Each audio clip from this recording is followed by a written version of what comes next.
I literally have struggled with anxiety my entire life. And anxiety for this conversation, the way I define it is the habit of worrying spiraled out of control.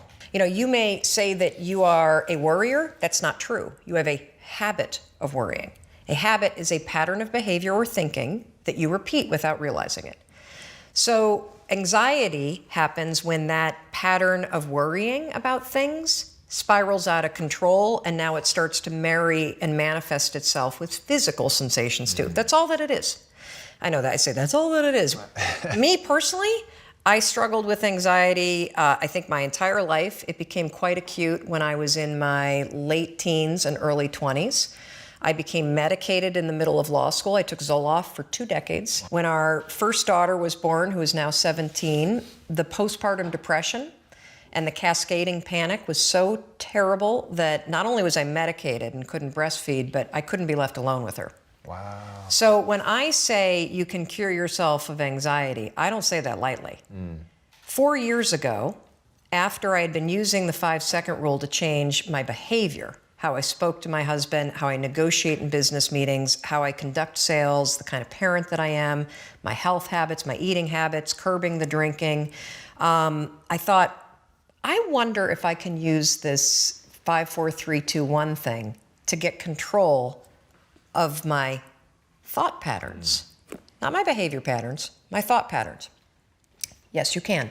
Wow. So we're gonna build this conversation because I want to start with something we can all relate to, and that is, how do you stop worrying and how do you stop listening to self-doubt?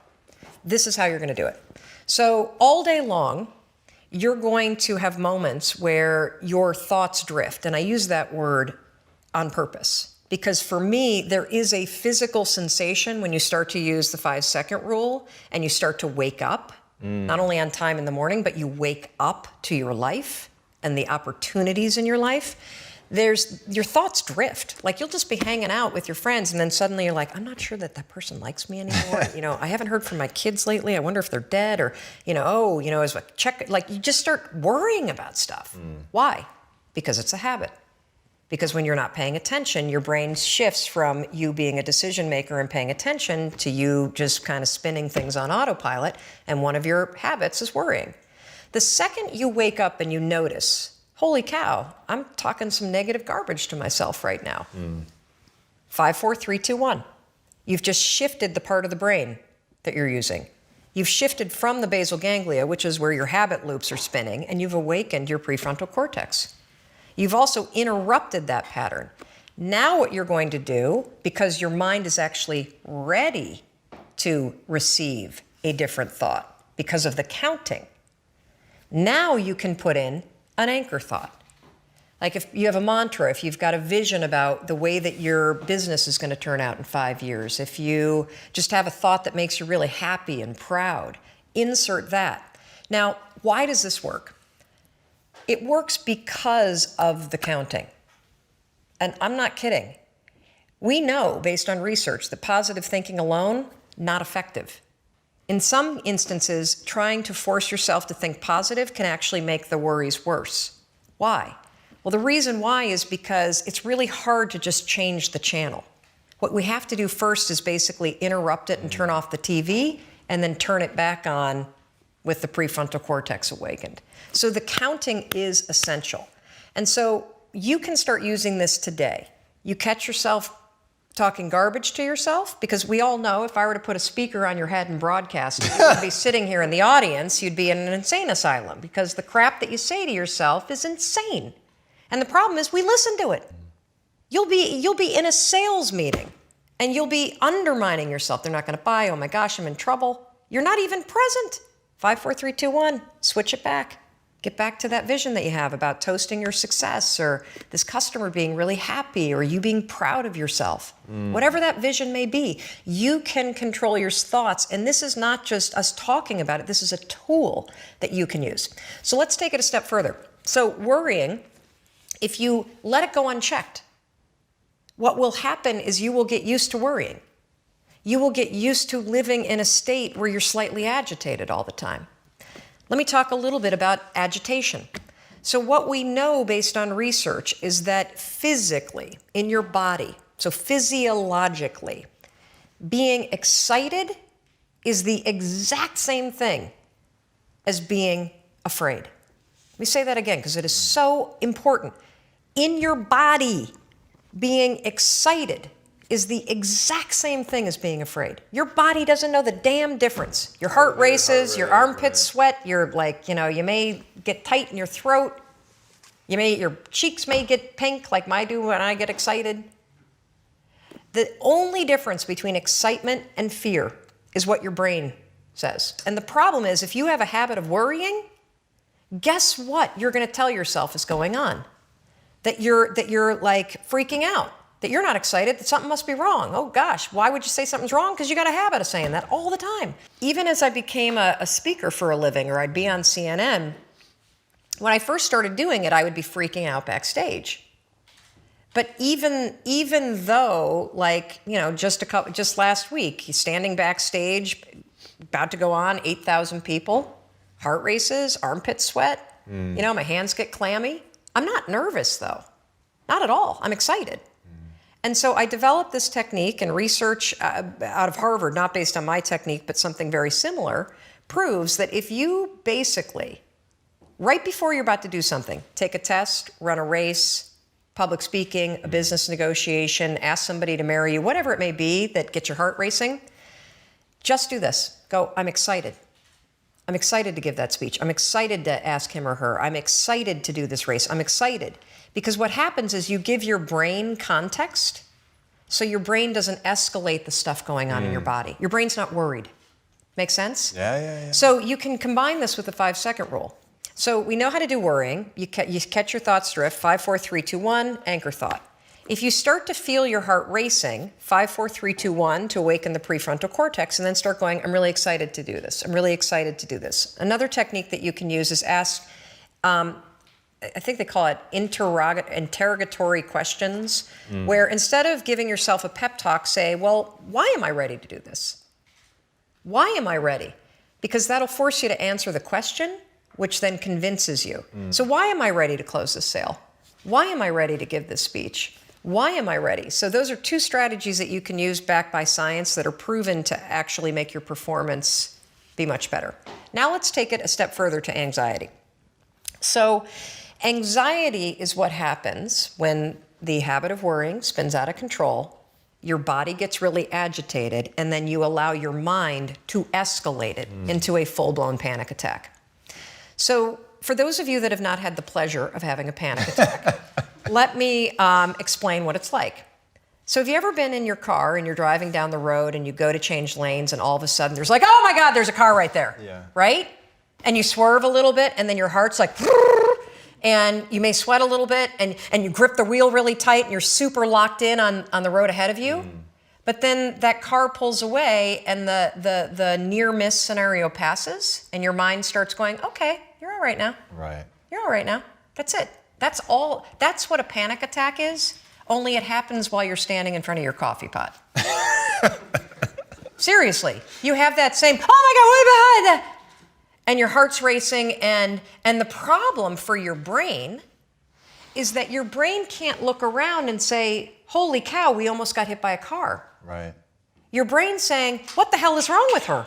She's making coffee and she's freaking out. And so now your brain has a problem. Because what's your brain's job? It's designed to protect you. So your brain will now do whatever it can to magnify the problem. Remember, we talked about the spotlight effect.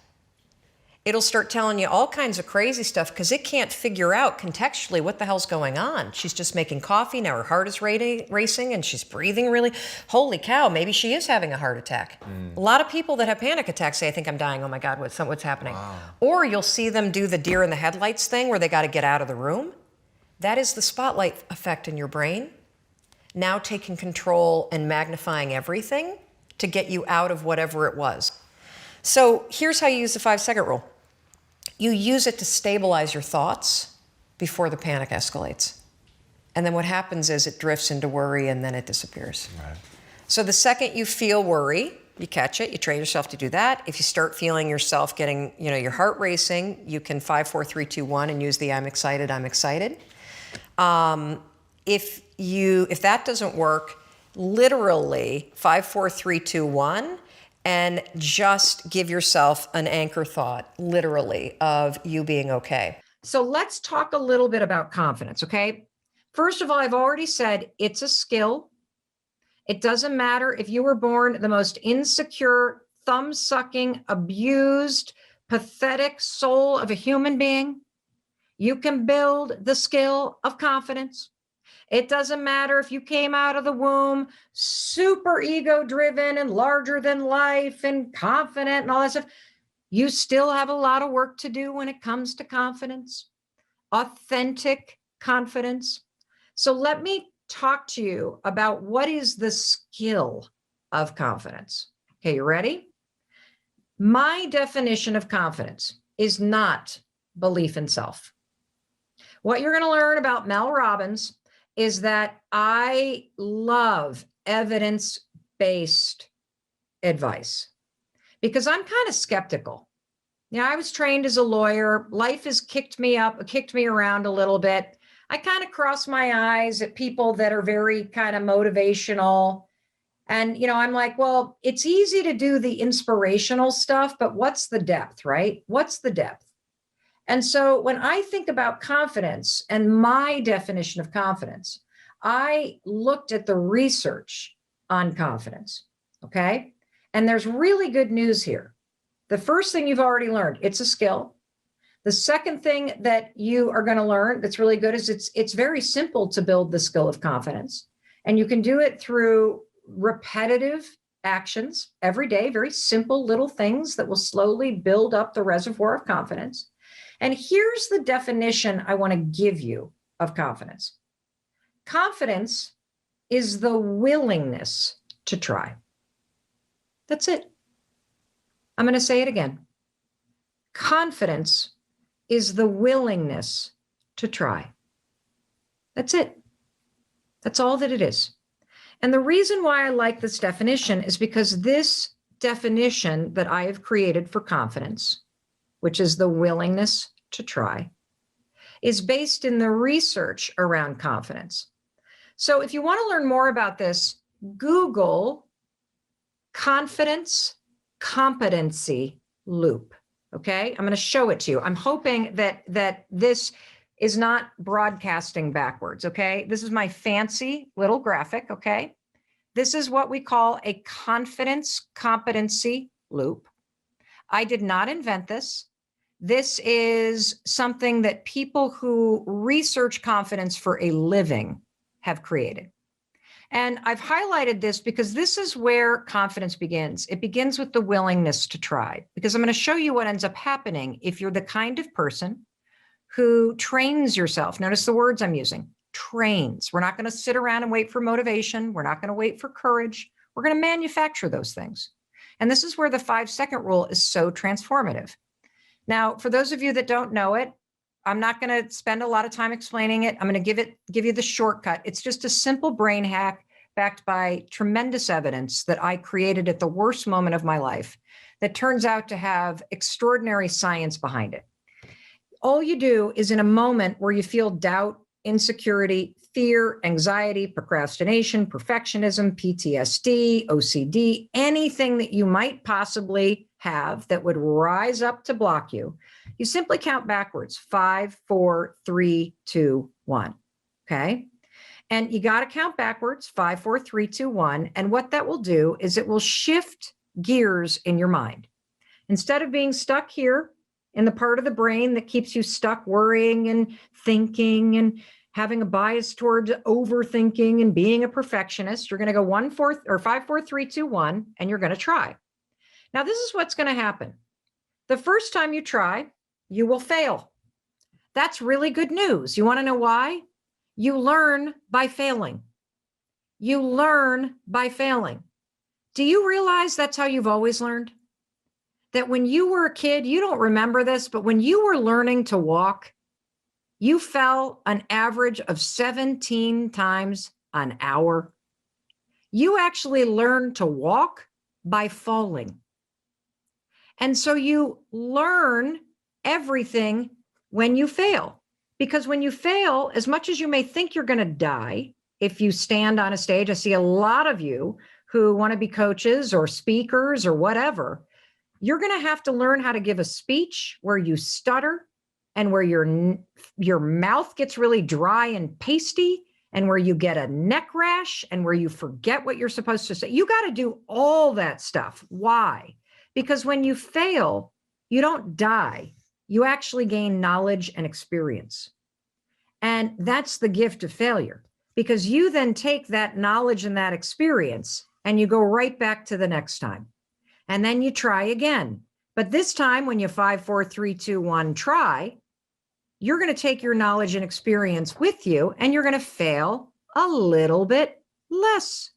And what you're going to learn there, you're going to take right back to the next time that you try. And every time that you fail, you're gaining knowledge and experience. And you take that to the next time that you try. And you're going to go like this, and you're going to go like this, and you're going to keep going and going and going and going and going. And every time you 5, 4, 3, 2, 1, you push yourself to try, you gain a little bit of competency for the next time you're going to do it. And every time you gain a little bit of competency, your mastery goes up. And that's when you start to feel more self-assured. And that muscle, everybody, of trying, that is where you build the skill of confidence, which is the willingness to not be so damn serious and hung up on being perfect and being worried about looking stupid. And instead, you're willing to lean in and try something. And what ends up happening, because so many people have a definition around confidence, it's about belief in self or self-awareness and all this kind of stuff. And that's great, but I don't prefer those definitions, because then you're sitting around waiting to feel ready. You're sitting around, and in those moments where you don't believe in yourself, you feel like you don't have a reservoir of confidence to draw on. And it couldn't be further from the truth. You were born with natural intelligence and confidence. How do I know that? I know it because it's part of the design of a human being. Think about what you were like as a child before the world got their hands on you. You just let whatever you were interested in pull you forward. You would crawl towards or tumble toward anything that you were interested in. You'd try anything. You'd crawl up to a mirror and stick your hands on it and lick the thing you loved yourself so much. But life got its meaty hands on you and started telling you no. Do you know the average kid hears some version of the word no, some redirection almost 400 times a day? So you became cautious. You started holding yourself back. You started thinking before you tried things. You started worrying about feelings. This is where it all begins. But you were born knowing how to do this. And the other reason why I know this is true is because you wouldn't know what it felt like. You wouldn't miss it if you hadn't once felt it. You wouldn't know any different. So I want you to know it's in you. And we got to just remove the block that life put in place and teach you that even in those moments where you doubt yourself, even in those moments where you're afraid, even in those moments where you're insecure, you can try. And it's in the skill of trying that you gain the competency, the knowledge, and the expertise that helps you become better and better and better. Because here's the trick. You know, the more experienced you become in something and the more you master it, the less stressed out and anxious and worried you are about doing it. That's how that sort of belief in self comes. The belief doesn't come first. It's a byproduct of you pushing yourself to try. So let me unpack some other things that I wanted to talk about quickly before we get into the Q&A. I promised to talk about self-doubt. And I want to talk about the difference between self-doubt, which is one block, and people pleasing. I should probably share with you sort of this whole story about the way that I think about blocks. Okay. So, again, I'm working on this book about this. And the other day, this was this fall, I went out to Los Angeles to move my daughter into her off-campus apartment. And she's got this huge kind of laundry room in the basement. You know, have you ever been in a laundry room, like in a commercial space where they've got all the lines of dryers? And so I was washing her sheets like, you know, moms and dads do when they move their kids into their off-campus apartments. And it was the final load of the day. I go downstairs to the basement and I open up the dryer and I'm like, that's funny. The sheets aren't dry yet. And so I put in a bunch more quarters. I hit the button. I leave. I go out the door and I hear, and I'm like, that can't be my dryer. What? So I go back and the 30 minutes is still on the dryer. And I'm like, that's weird. So I open it up. They're damp and it smells kind of like hot metal. And I see the filter and I think, oh, I wonder if the filter's jammed. You know how like a dryer doesn't really work when the filter is filled? So I like try to open it and this sucker is really jammed. So luckily 2 guys walk in with a basket of laundry and I get one of them to like help me. And it's so jammed. He has to put his like foot up on the thing and like yank it out. And when he yanks it out, like literally it was like a lint carnival. I don't think any one of the kids that live in that building had ever pulled that freaking filter out of that dryer. There was a disgusting stack of lint, like this freaking big, you guys. It was like gray and blue and black and red. And like, it was like artifacts. It was like an archaeologist of laundry lint. I'm like, it's disgusting. So I like pull that thing off and then the janitor walks in and he's like, these damn kids. And this is going to start a fire. And so we clean it off and he puts the filter back in and he turns to me and he says, you know, lint builds up. It's little, but it builds up and it blocks the flow of air. And, you know, it gets so hot in that dryer, the whole place could burn down. I seen it happen. And then he goes, but now that it's clear, the dryer can do what it's designed to do. And it gave me the biggest aha. And this is what I'm writing this book about. There is a filter in your mind called the RAS. It's called the Reticular Activity System. I like to call it the red Acura spotter because the way that this filter works, think about it, it's like a giant hairnet on your head, okay?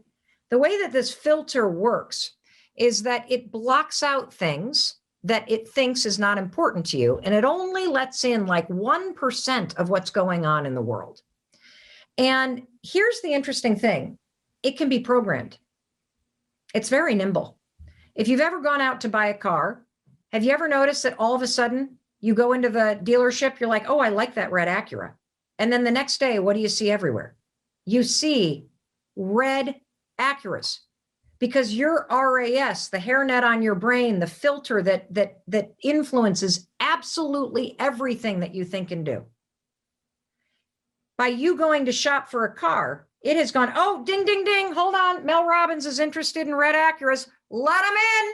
Let the red Acuras in. And all of a sudden, every red Acura is now getting in through the hairnet in your brain. Okay? So this is good news because if you decide that dream that is meant for you is something that you want, you can program that sucker to let in information that is related to it. And suddenly it becomes so easy to spot opportunities and easy to gain momentum and easy to try. Here's the problem. You ready? Your freaking filter is trapped with mental lint. That's right.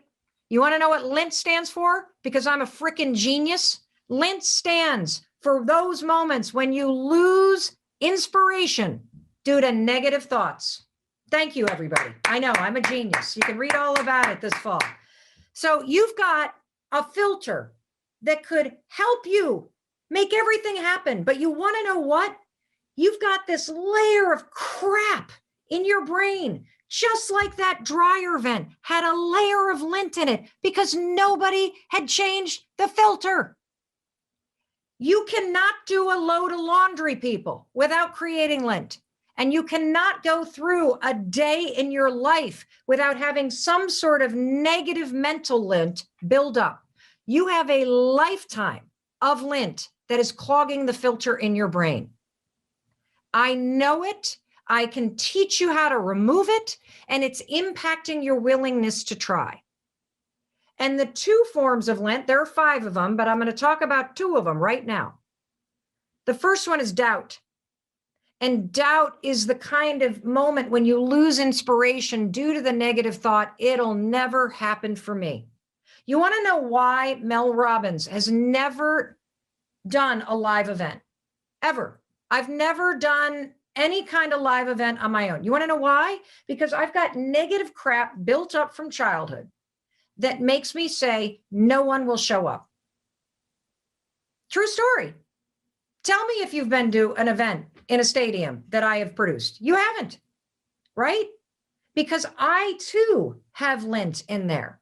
And here's the great thing, just like that dryer, when you realize you have a filter that needs to be checked and you've got a filter in your mind that needs to be cleaned every day, once you spot the lint, it's easy to go, oh my God, look at that bullshit. Get that out of here. Come on, Mel, please. Once you clear away the doubt, it will never happen for me. You can go, oh, look at that stupid lint. There it is again. It'll never happen for me. I don't think so. Wipe that stuff away. Now you can use the definition of confidence. I'm willing to try. Whether it happens or not is irrelevant. I got to be willing to try. I've only recently kind of stumbled into, as I've been digging into more research around the science of confidence and the skill of confidence, because a lot of people think that confidence is a personality trait. It's not. It's actually a skill that you build through action. And a lot of people think confidence is a state of belief. It can be, but that's not where it begins. And so I say that confidence is the willingness to try. That's all that it is. Knowing that you may succeed or survive, but you'll still try. And to me, all those people that we admire most, that's what they're doing. They have the ability to tune into those instincts that are true for them. Because the fact is, there's only one you. That's it. And you matter because there's only one you, and there's only ever going to be one you. And your instincts and your experiences and your inner wisdom is a gift to the world. And every time that you tune it out because of the habit of hesitating or the habit of self-doubt or the habit of worrying or the habit of overthinking, you are robbing the world of that gift that you have to give to everybody. And you can use this simple, stupid, silly tool to train yourself to not only hear it, but also to develop the skill of courage to act on it. Powerful. And is there any area of your life where you feel like you lack courage still? I'll admit it's kind of easy. I think we all kind of go through those moments where you feel like you're behind. And I think social media is both an incredible tool, and it can also be one of those triggers that makes you feel like, look at how many followers this guy has. And I'm like so tiny compared to this guy right here. Like, it's easy to use technology and social media not for inspiration, but actually as a way to bash yourself that you're not doing what other people are doing. Comparison or whatever. Yes. And so I think that I use the rule a lot for patience. I notice that my insecurity rises up because right now, look, I did a ridiculous number of speeches last year. I travel way too much. I don't want my life to look like that. It's a champagne problem. I get it. Yeah. But I also have 3 kids and a marriage that I love, and I really feel depleted when I'm not with them. And so I'm practicing patience as I make an intentional pivot in the kind of business that I'm running so that I have more of a life that I want as well. Yeah. So that's one area. I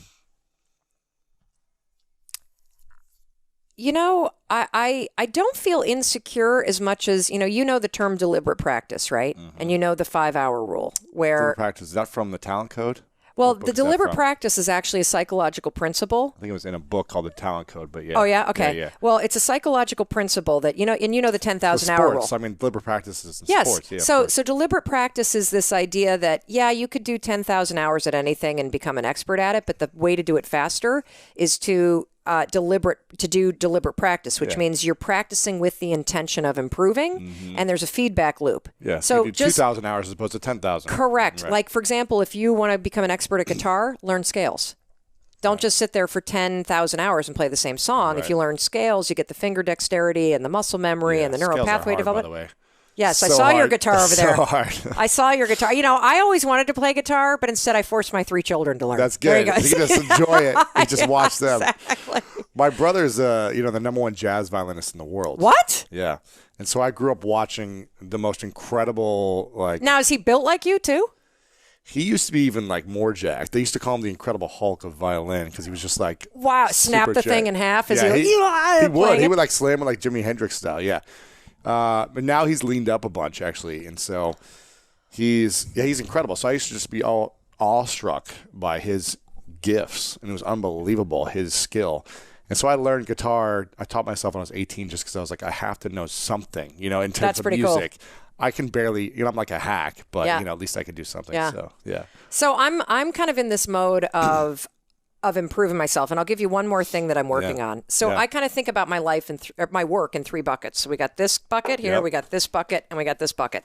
And so when you think about your business, or you think about your passion, or you think about work, I think about, okay, what do I need to do in terms of how much time and what actions do I need to take in order to develop the skills so that I can perform the work? Mm-hmm. So there's the deliberate practice that goes into practicing your skill and your mastery. your competency Yep. mastery, so that when it comes time to actually deliver the work, whether that's selling or standing on a stage or writing a book or talking to people or selling real estate or whatever it is that may be your passion, deliver.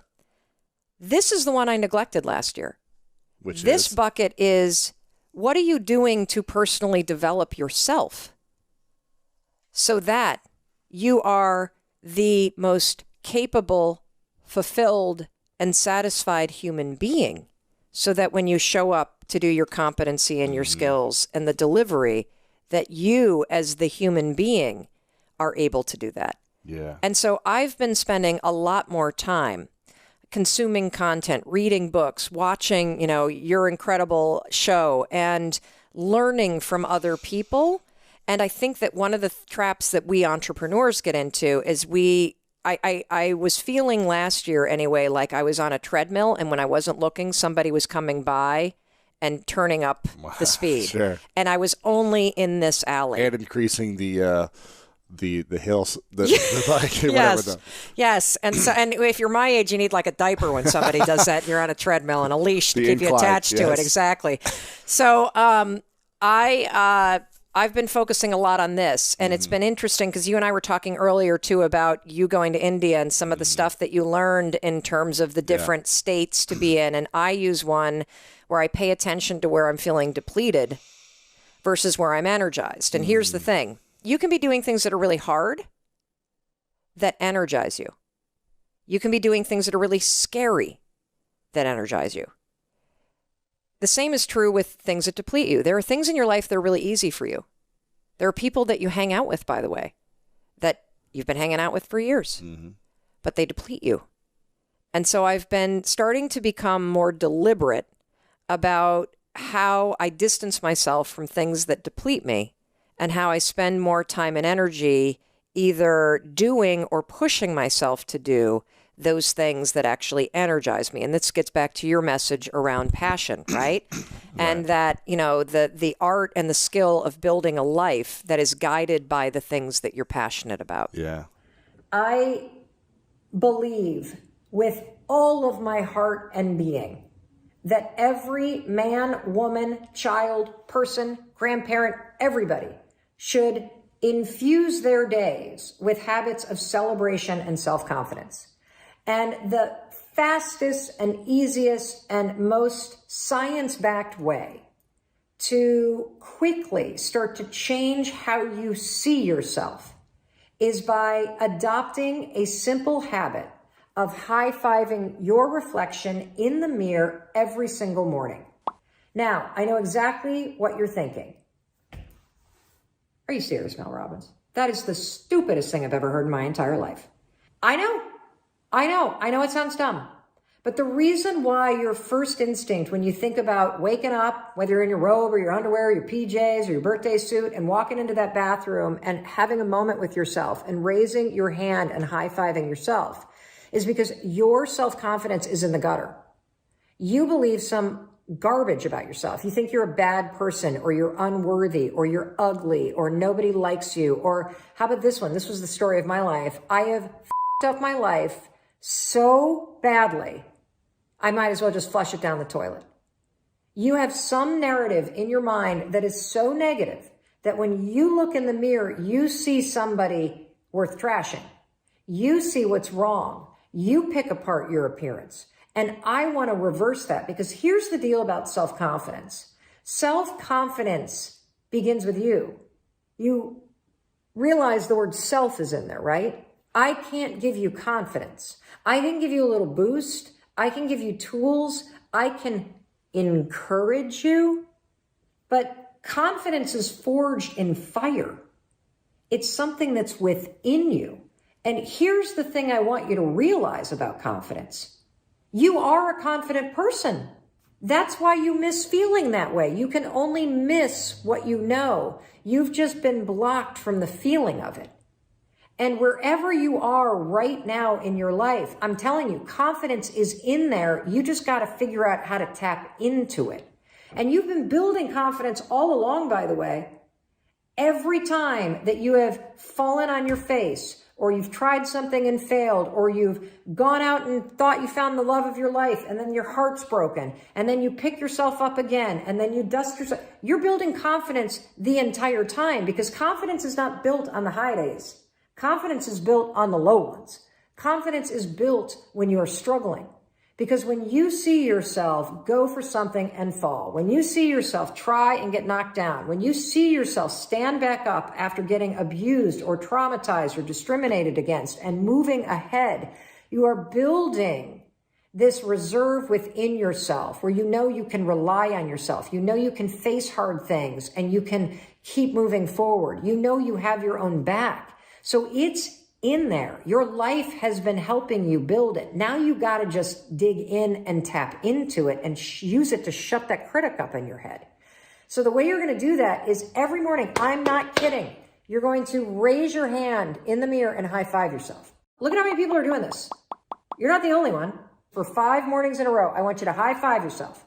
And when you do this, I want you to use the hashtag high five challenge. You know what's happening when you raise your hand up in the mirror? You are taking the lifetime positive association that you have with cheering for other people, believing in other people, celebrating other people, saying, let's go to other people. And you are marrying that positive association with your reflection. It is impossible to raise your hand in the mirror and go, I suck. You can't do it. Because your brain and the subconscious sees this and thinks, let's go, I love you, I believe in you. And when you do this every single morning, something incredible happens. First of all, you're not going to leave your bathroom feeling like you're dragging a boulder. You're going to leave there feeling like the wind's at your back. Secondly, you're going to have spent the morning, the first thing in the morning, by taking a moment and being with yourself. And not seeing your face and picking yourself apart, but actually seeing the person that's underneath the skin, the soul that's behind the face. You are going to shut the critic up. You're going to silence your to-do list. And when you raise your hand like this, it also prompts you to think about the game you're playing. So now you got a moment to be like, oh yeah, yay me. I'm still here. I can make today a good day. In fact, what game do I want to play today? Just for me. So that's the first thing that you're going to do. You're going to high five yourself, take the high five challenge, which is high five yourself 5 days in a row in the mirror, take a photo of it, post it on your story, tag me so I can cheer for you, and start to notice what happens. Something weird happens by day 4 when you get out of bed. You're going to have this weird feeling that you've never had. You're going to feel like you're looking forward to seeing yourself in the mirror, because something weird happens when you start to really be present with yourself. When you normally walk in the bathroom and you ignore yourself, you're alone. I think a lot of us feel like we're alone in our lives. When you start to see yourself, you literally, oh, hey, hi there, Mel Robbins. How you doing? You now, as you look forward, oh, hey, girl, how you doing? Hi, Mel Robbins. Oh, hey, let's go. I believe in you. Gonna have a great day. It's almost like when your neighbor waves to you. You're seeing yourself. You know, now that I've been doing this for a year, I don't feel like I'm alone. I feel like I've got myself and I've got my own back. I feel like this person that I see in the mirror is the one person that's going to be with me for my entire life. So I better cheer for her. I better celebrate her. I better encourage her and love her. And that's what you're doing when you do this every morning to yourself. And there are mornings where I stand in my underwear at my bathroom sink and even I don't have a word to say to myself. But I can always do this. And it always lifts my mood. And it is creating that deep connection within me to myself. And that's what builds your confidence. Confidence is being comfortable in your own skin. Confidence is knowing that you have your own back. Confidence is knowing that you can face something. Confidence is believing in your ability to face or survive or try something and be better. And confidence is being willing to try.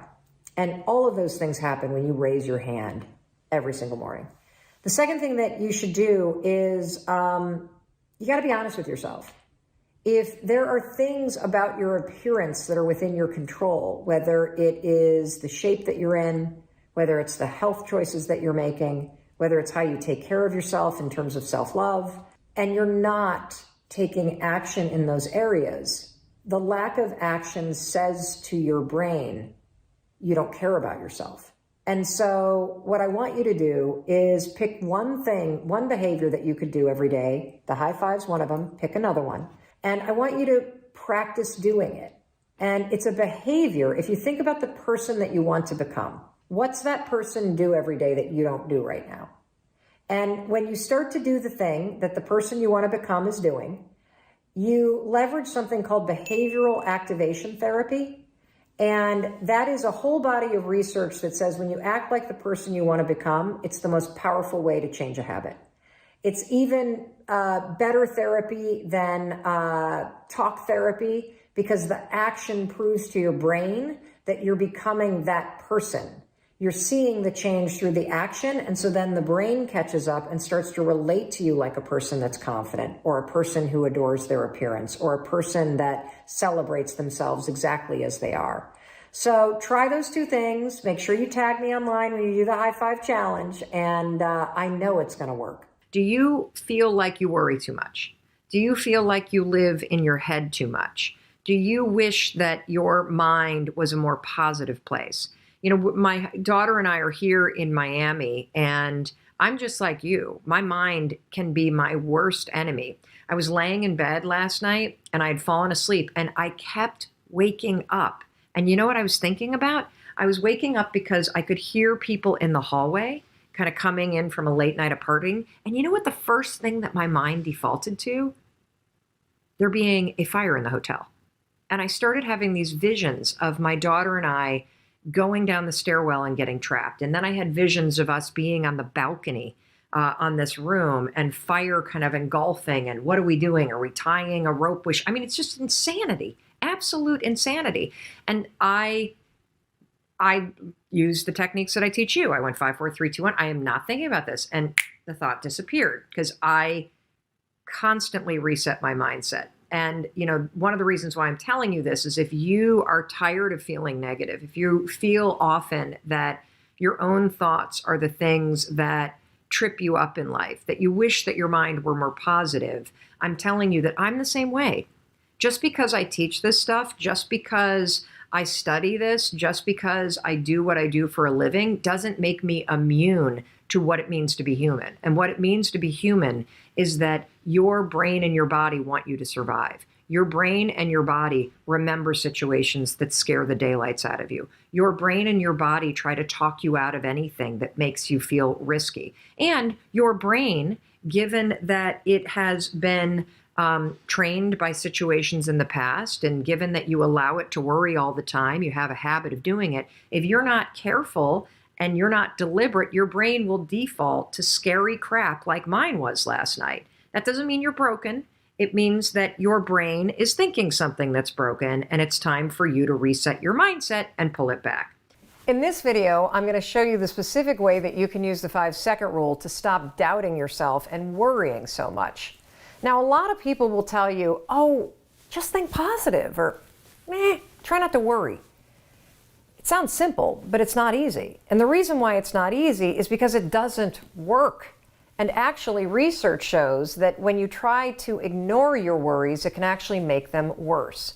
Look, I understand this topic more than most people because I struggled for decades, not only with worrying and self-doubt, I actually suffered from anxiety and panic attacks for almost 25 years. And in fact, I took Zoloft for 2 decades to control my anxiety. Using the 5-second rule, I've not only been able to stop worrying and doubting myself, I've cured myself of anxiety, and I've been off meds for more than 4 years. I'm panic attack free, and I almost never, ever worrying about anything. And you can teach yourself to do the exact same thing using the rule. First, here's what I want you to know. You're not a worrier. A lot of us call ourselves a worrier, right? Oh, I'm a worrier. You're not a worrier. You have a habit of worrying. That's a very big difference. You've allowed your mind to drift and linger on negative thoughts so many times, it's now a pattern of behavior that you repeat, and you don't even realize it. And that's actually good news, because that means that you and I can use the science of habits to break the habit of worrying and the habit of doubting yourself. In the language of habit research, the 5-second rule is what psychologists call a starting ritual. It's a tool that you can use that will interrupt the negative thought patterns that are encoded in your brain as habits and trigger positive new thought and behavior patterns. The 5-second rule is shockingly effective because it works with all the latest research about habits. What I've learned using the 5-second rule is that I do in fact have control over what I think. And when you use the 5-second rule, you'll discover that you do too. Here's how you're going to use the rule. The moment that you feel your thoughts drift, and have you ever noticed how worrying and self-doubt, they have a way of literally like taking you away from a situation. You can feel your mind go from the present moment to drifting to something negative. Maybe you're sitting at a meeting at work and suddenly you start talking down at yourself and doubting yourself. It happens like that. But the moment that you catch yourself do it, that's a moment of tremendous power. You have a decision to make. You can either sit there and listen to the worry and listen to the self-doubt and let it hijack you, or you can make a decision to assert control. That's when you use the rule. You're going to use the countdown trick, 5, 4, 3, 2, 1. It's essential. Counting backwards interrupts the negative thought pattern. It's also going to awaken your prefrontal cortex, which is the part of the brain that you need to override a bad habit and replace your bad habit with a positive new one.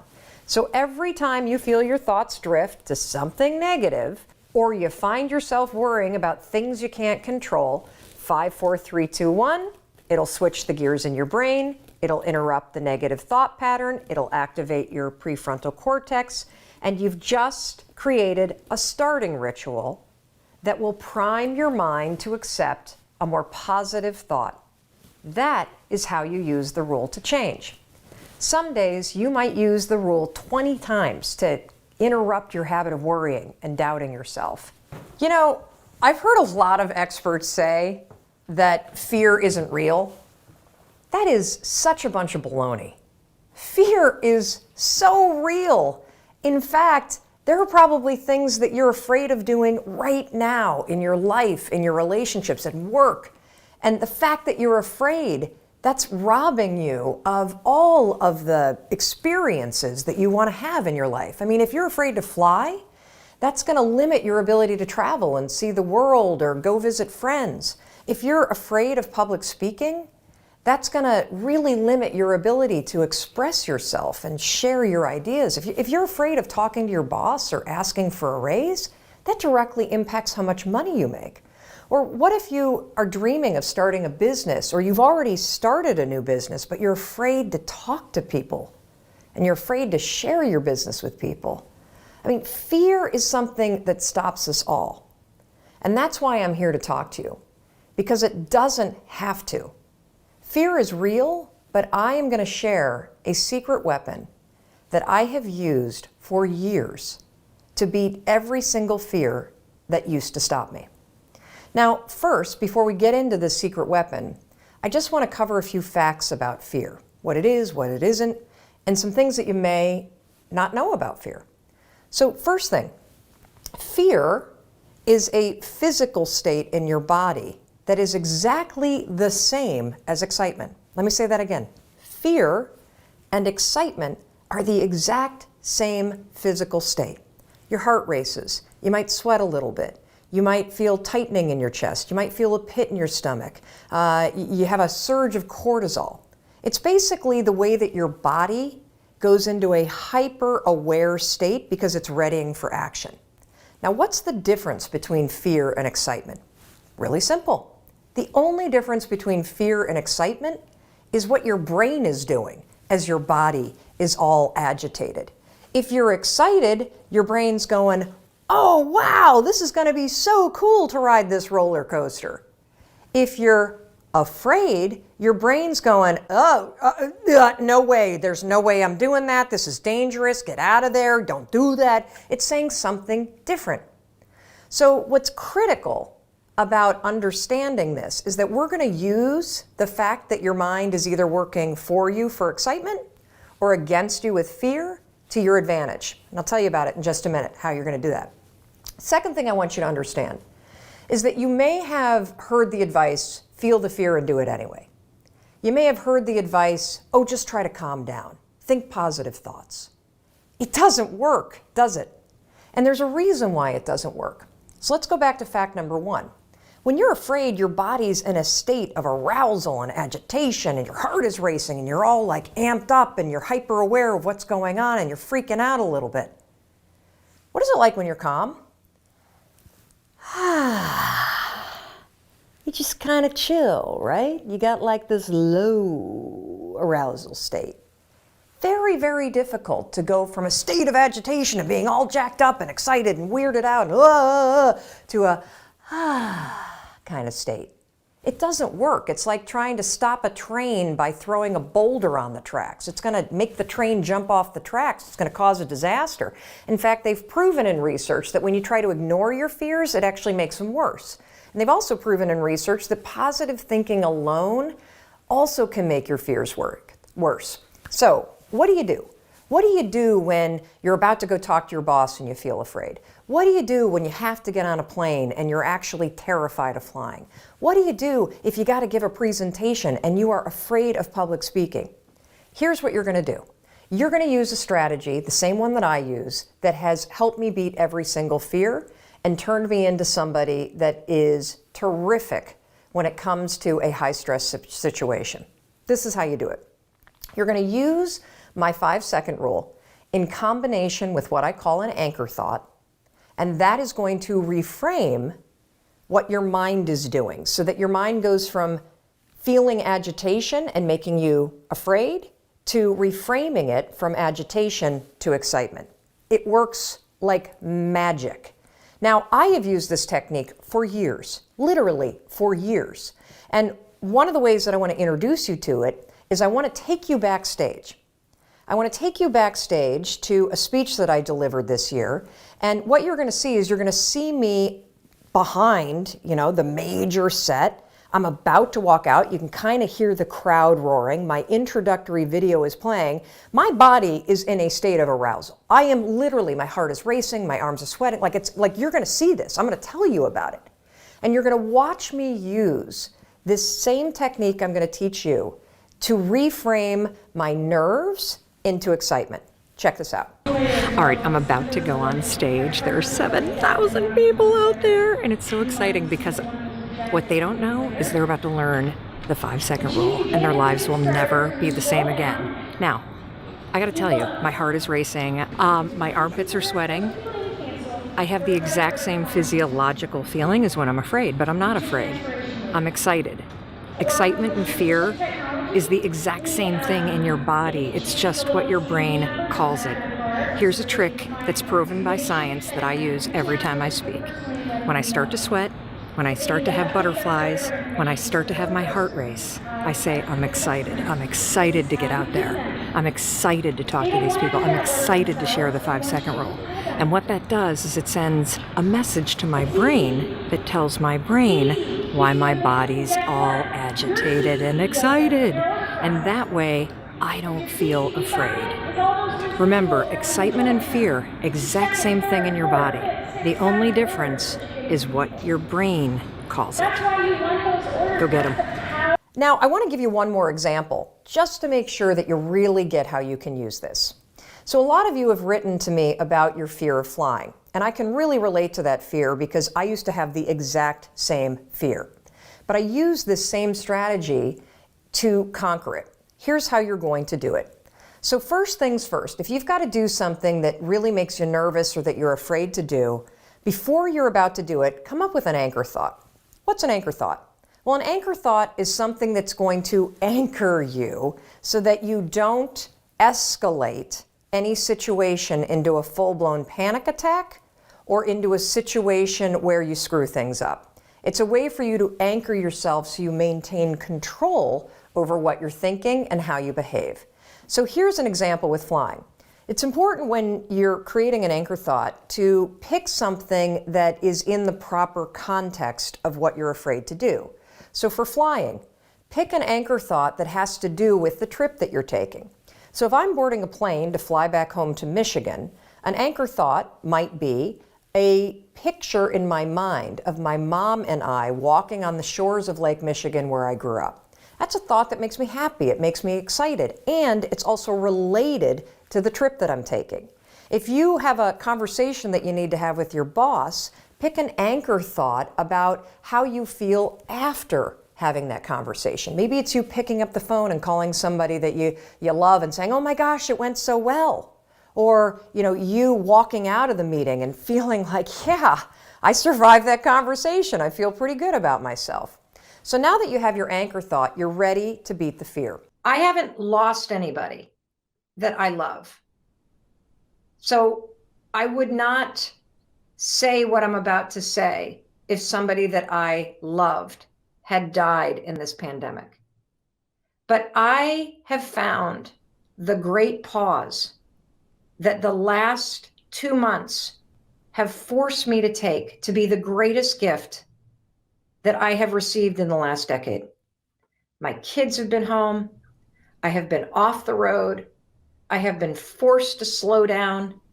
I have been reminded of what actually matters: your health, your family, your friends, what you're doing to take care of your mind and your body and your spirit, and making sure that you do something with the time that you have that you really, really enjoy. And the other thing that it's really made me stop and think about is making sure that I'm having fun, that my whole life isn't just work. And it's made me really start to think about the fact that I don't want to go back to the life that I was living before the pandemic hit. How many of you feel that way? That this has been a gigantic mental perspective switch reset button that has, boom, hit you really hard. I want to know in the comments, what is it that you, with this new perspective that the pandemic has given you, what is it that you want to change in your life coming out of this? I want to start seeing. I see people saying this has been a wake-up call. I see people saying, yes, this has been a huge shift in my perspective. I see Brianna saying, I want to travel less for work. What do you want? Kelly says she's had a mental switch. Kelly, what has this pandemic given you in terms of the gift? Heather's saying, I want to ask myself, what do I really want to do? Kim says, I don't want to go back to the rat race. Brock says, I want to start the year excited about it. I see somebody saying, Larissa says a new business. Megan says, I want more boundaries. Tara says, I want to have more fun. What is it that you want to change given the gift that this pandemic has given you in terms of shifting your perspective? Dinky says, value my friends and family. Jill says, take care of my mental health. Spend more time with family. What do you want to change, everybody? Seriously. What do you want to change about your life? Is it a relationship? Is it that you have had the time to take care of yourself in small ways and that's giving you greater control in your life? Do you want to change your job coming out of this? Do you want to launch a business coming out of this? Do you want to change your timeline for achieving your goals? Is there some project that you want to take on? Because what you're going to hear me say over and over again is that the single most important project you could ever work on is yourself. And the greatest gift that any challenge will ever give you is a perspective shift and the realization that you can face hard things, that you can survive hard things, and that in learning more deeply about yourself and about what you value through the challenges in life, you are going to be handed a moment where you can make a decision. You hear me say all the time, you're one decision away from a different life. Changing your life does not take motivation. Motivation is garbage. Changing your life takes discipline. The discipline to make a decision to change. You see, you need three things if you want to come out of this pandemic and truly change your life for the better. So many of you do not want to go back to the life that you were living. You see something greater for you. And what you're going to need in order to make that shift is you need clarity. You need the clarity to write the change down. And I want you to start right now. What in the comments? Let's get really clear. Terry wants to come out of this a healthier and better person. What is the clarity? Tell me the change that you want to make coming out of this. You got to have the clarity to write it down. That's number one. The second thing that you got to have in order to make a change happen is you've got to learn the skill of confidence, which is the ability to try something when you don't feel ready.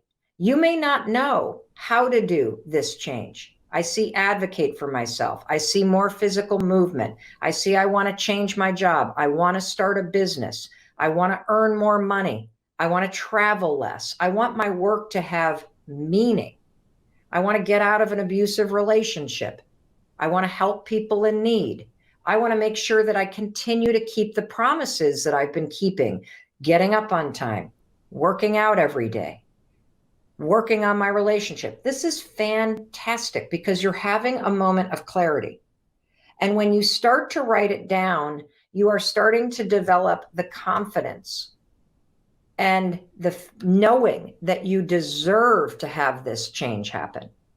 And then finally, what do you need in order to really change your life? Because it's not motivation, everybody, it's discipline. Discipline to make small promises, keep small promises, discipline to take small actions when you feel afraid, the discipline to find the courage to push yourself forward when you don't know how. That's how you change your life. Just those three things: clarity, confidence, courage. That's all you need. And that's why you got me in your life, because I'm here to push you. I'm here to encourage you. And I love seeing what you want to change. That, oh, I see you need help building confidence. No problem. I got you covered. Because confidence isn't something that you feel. Confidence is a skill. Confidence is the willingness to try, because it's through the act of trying, through the act of simply writing down what's the change that you want to make right there in the comments. Just writing it down and trying it out, trying out writing what that feels like, that's going to show you that you have the ability to start to express the things that you want. And that's the first step, to claim these things that you think about. So for those of you, more than 100 of you, who have written to me in the last week and who have said, I've had a huge perspective shift thanks to this pandemic.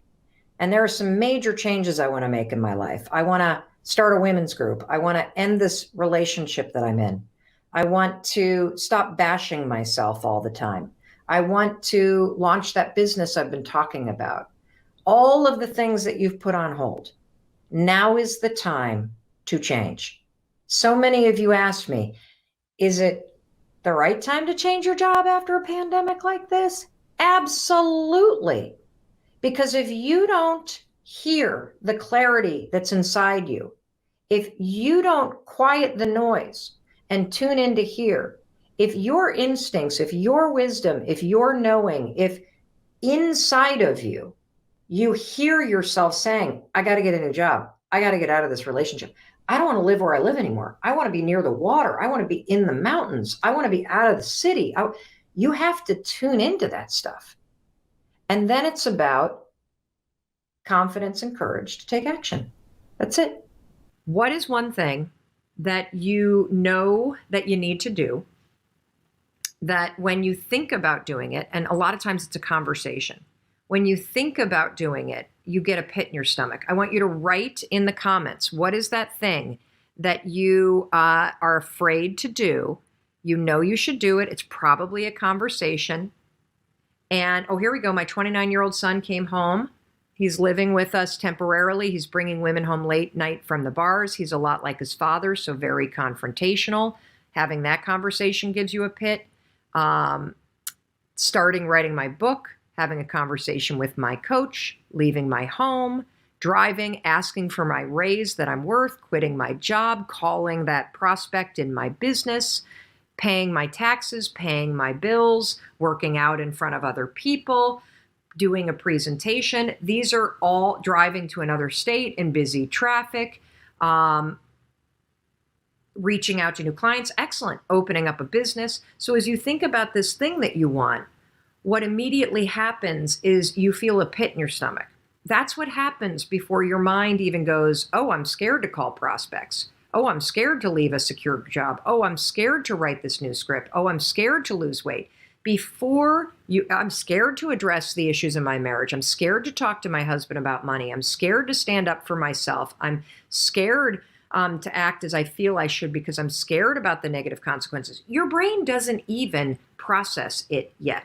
What happens is you have an idea about this thing that you know you need to do, and you immediately feel a pit in your stomach, or you feel your chest tighten, or you feel energy rise up into your neck, right? Your body is feeling the fear first. And believe it or not, part of the self-awareness and self-mastery and the ability to move your life forward is not only in 5, 4, 3, 2, 1, finding the instant motivation and courage to push yourself forward, but the true liberation and freedom is going to come when you start to understand the body signals that got programmed a long time ago in your body that are holding you back, and learning how in those moments when you get a pit in your stomach to recognize it and slow the body sensations down and then move forward before your mind starts talking you out of it. So a lot of what happens for us is you had situations when you were a kid, maybe your mom or your dad were really intense. Maybe you grew up in a very competitive household. Maybe you were the kind of kid that things were better in your house when you were seen but not heard. And so and your body remembers it. Your body remembers situations when your parents were yelling because as a kid, it feels traumatic. Your body remembers situations where in a classroom you were nervous or afraid to be called out or be seen. Your body remembers moments when you were embarrassed. And so what's interesting is that your body will now face any situation where you're about to be seen or you're about to speak up or you're about to do something where you're facing uncertainty or you're about to face judgment.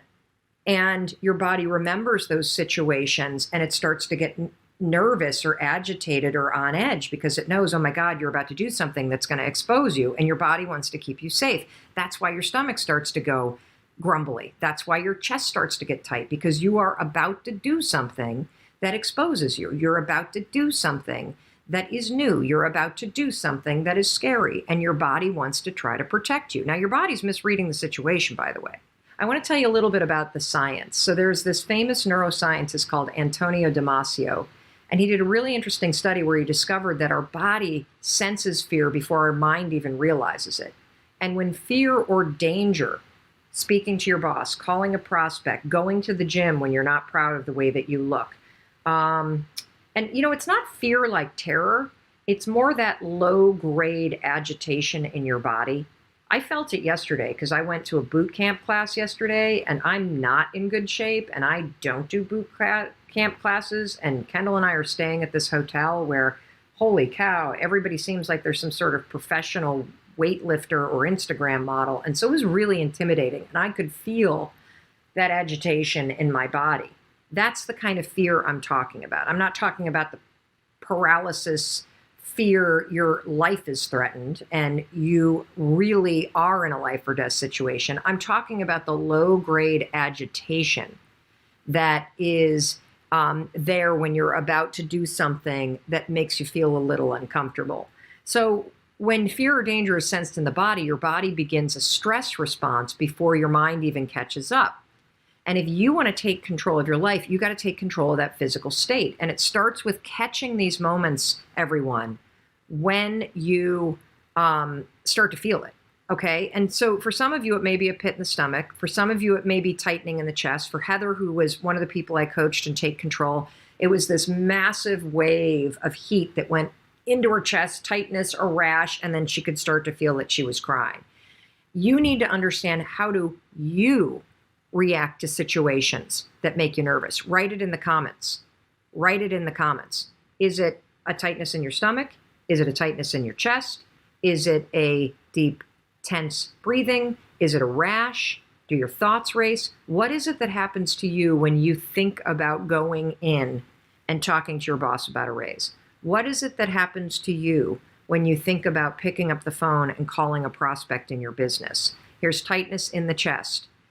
Crying, shallow breathing, the heat wave comes on, my thoughts start to race, my tummy gets upset. Excellent, excellent. These are all physiological responses of your body getting in a state where it's about to pay attention. It doesn't mean that anything's going to go wrong. The problem is when you feel that chest, sweat, stomach drop, the shutting down, the nervous belly, when you feel that, you immediately assume something is wrong, and you have trained yourself to do one of two things: shut up or don't show up. That's it. That's it. And what we want you to do is, I want you, when that happens, what I want you to do is go, oh, here's my body. Here's my body sensing something. Just call it out for what it is. And then I want you to slow your body down. I want you to take, and look, here's Ro the realtor. I used the 5-second rule to ask for a better commission split, and I got it. Good. Because here's the other interesting piece of science. You know that wave that you feel, or your tongue gets numb, or you get tightness in your cheeks, or you freeze? You know when that happens? Based on the science, there is only a 90-second chemical release in your body. It's called the 90-second rule. When your body stomach starts to flutter, when your heart starts to race, when you feel this feeling of fear that you have that's unique to you, based on the science, there's a 90-second rule, and all of the chemical release that's happening, because your body is going into a state of being alert, it only sticks around for 90 seconds, as long as you don't let your thoughts race. If your thoughts start to race, you'll start to agitate the situation. I'm going to be talking to you about the connection between worrying and anxiety, and how it is critical, if you want to quiet your anxiety, if you want to stop worrying, if you want to get control over what you're thinking about, it's going to begin with a habit that you have, that somebody else trained you, that you've gotten really good at this habit. And you know what the habit is? It's the habit of worrying. We all do it. We're all guilty of it. We're all guilty of, sorry, let me just move that a little bit. We're all guilty of worrying about things that are beyond our control, worrying about things that doesn't matter, worrying about things that we shouldn't care about. Sorry, I've got the streaming lights anymore. Hold on, let me just ask Mandy a question.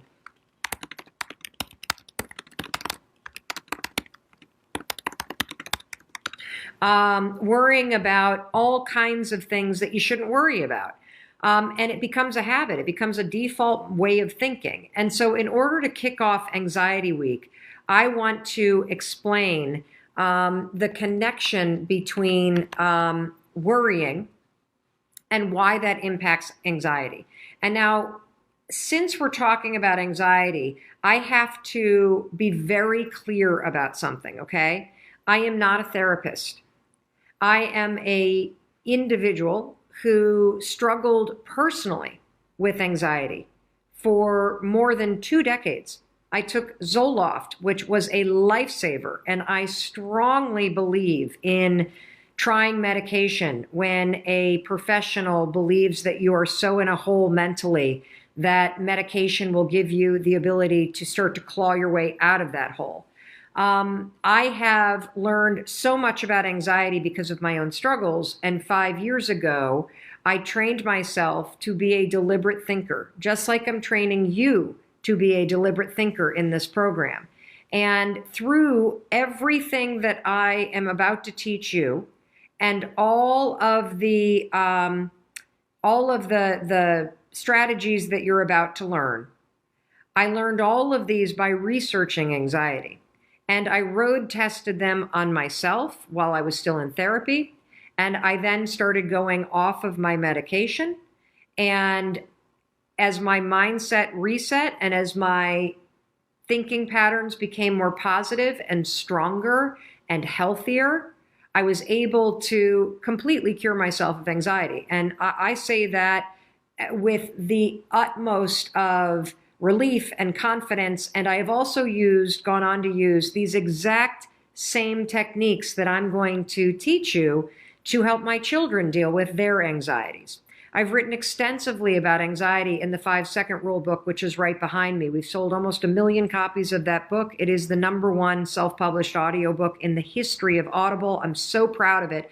And I speak at length about anxiety and using the 5-Second Rule to cure yourself of anxiety, okay? But I need to make it very clear that these training sessions are in no way a substitute for getting professional help. If you have the kind of clinical anxiety or you suffer from an anxiety disorder, it is paramount that you seek professional help from a therapist one-on-one, that you try remarkable therapies. I'm going to say it wrong, but it's EDRM or ERDM, which is the rapid eye movement therapy, incredibly helpful. And so don't be a hero. Don't go off your meds cold. Don't quit therapy because you think that this live training program is the answer. This live training program is a step.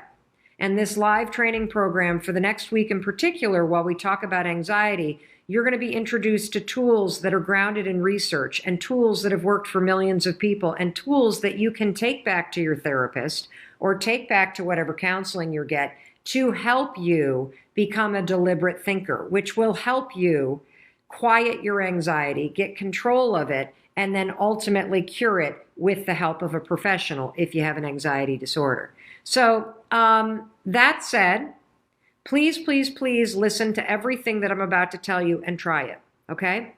Please try it because this stuff works if you practice it. And again, quieting anxiety, it's not an event. It's not a one and done. This is a process that you are going to repeat over and over and over again because the connection between anxiety and your mindset begins with your habit of worrying. We have a question from Twitter. Is worrying the same as overthinking? If you're overthinking about positive stuff and keeping yourself in an excited state, no, it's not. If you're overthinking and the overthinking is you spinning scenarios in your mind that are negative, yes. Overthinking is another word when it's negative for worrying on overdrive. It means that you worry in loops and you keep repeating the worry over and over and over as if you were washing the same load of laundry over and over and over again. And so we're starting with the habit of worrying about things that don't matter, worrying about things that you can't control, worrying about things that haven't happened yet, worrying about things that are far off in the future. When you start to train yourself to think about things that are not in your control, or think about things that are statistically likely never to happen, that is when you can get into trouble. And that's why we're going to start with worrying. You see, worrying is when you allow your mind to default on autopilot and think about things that don't serve you. Think about things that are outside of your control. I'm going to give you an example that's very recent in my life. So I don't know, there were a bunch of you that noticed in the live streams that were on January 6th and January 7th, and I think January 5th. Many of you noticed that I had a lot of discoloration on my neck, and I had what appeared to be a lump. And my own dermatologist pointed it out to me, that I had a lump that was kind of like right here. Now, the second that somebody says lump, what are your thoughts default to? Automatically. The second somebody says you got a lump on your neck, cancer, of course. I've got some sort of disease that's going to kill me. And so what do I do when my thoughts go there? Well, then I start touching it and I start poking at it and I start pinching at it. And then I start asking everybody, do you see this lump on my neck? And asking people if they see a lump, that's a proactive action. That's a good idea.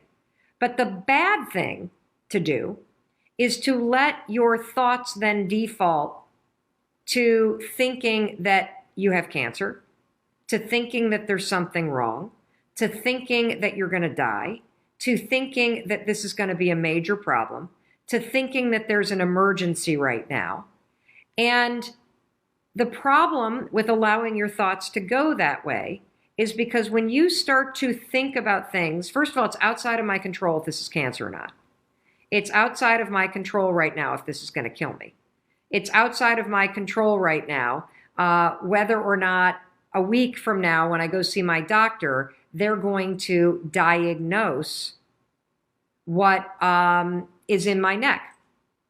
Full disclosure, I saw my doctor. There's nothing wrong with me, okay? So if you allow your thoughts to constantly drift to the worst case scenario, what's going to happen as your thoughts spiral is your body is going to pick up on the fact that your thoughts are negative. Your body's going to pick up on the fact that your brain is worried. And what's going to happen if you allow your thoughts to spiral the way that mine started to about this silly little lump on my neck is that you will start to trigger agitation in your body.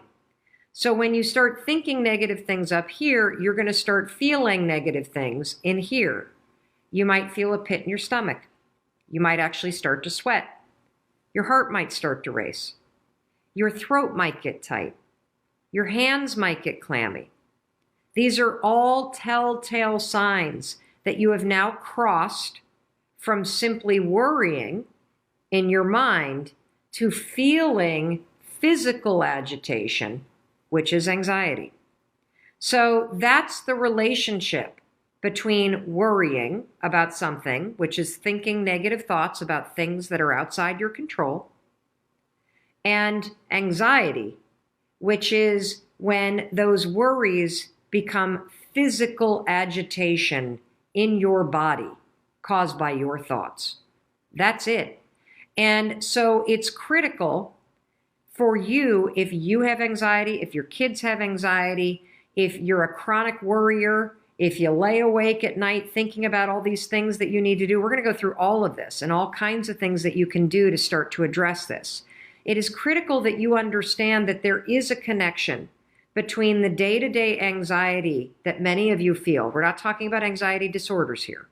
We're talking about the day-to-day anxiety that you feel that is triggered by the worries in your own head, that is triggered by the overwhelm that you feel in your life. This is anxiety that you can quiet. This is anxiety that you can get control of, because this form of anxiety is all triggered by your habit of worrying about things beyond your control. Worrying about whether or not your boss is going to snap at you. Worrying about whether or not your spouse is going to be in a bad mood when you walk in. Worrying about things that you can't necessarily control. And so here's the thing that you want to do. When you have a worry, for example, being worried about a lump in your neck is a good thing, because it'll get you to take action. So the second that I confirmed and I looked at the screenshots that many of you sent me and I checked it out in the mirror, that I had a little something right here, I made an appointment with my doctor. And then you know what I did for the rest of the week? I practiced the tools that we've already covered in videos 1 through 11. I practiced the tools of autopilot versus deliberate thinking. You see, you worry when you're on autopilot. When you direct your thoughts and you're deliberate, you're now in control of what you're doing. And if you don't know what I'm talking about, go to Mindset Reset, the playlist on YouTube, on our YouTube channel.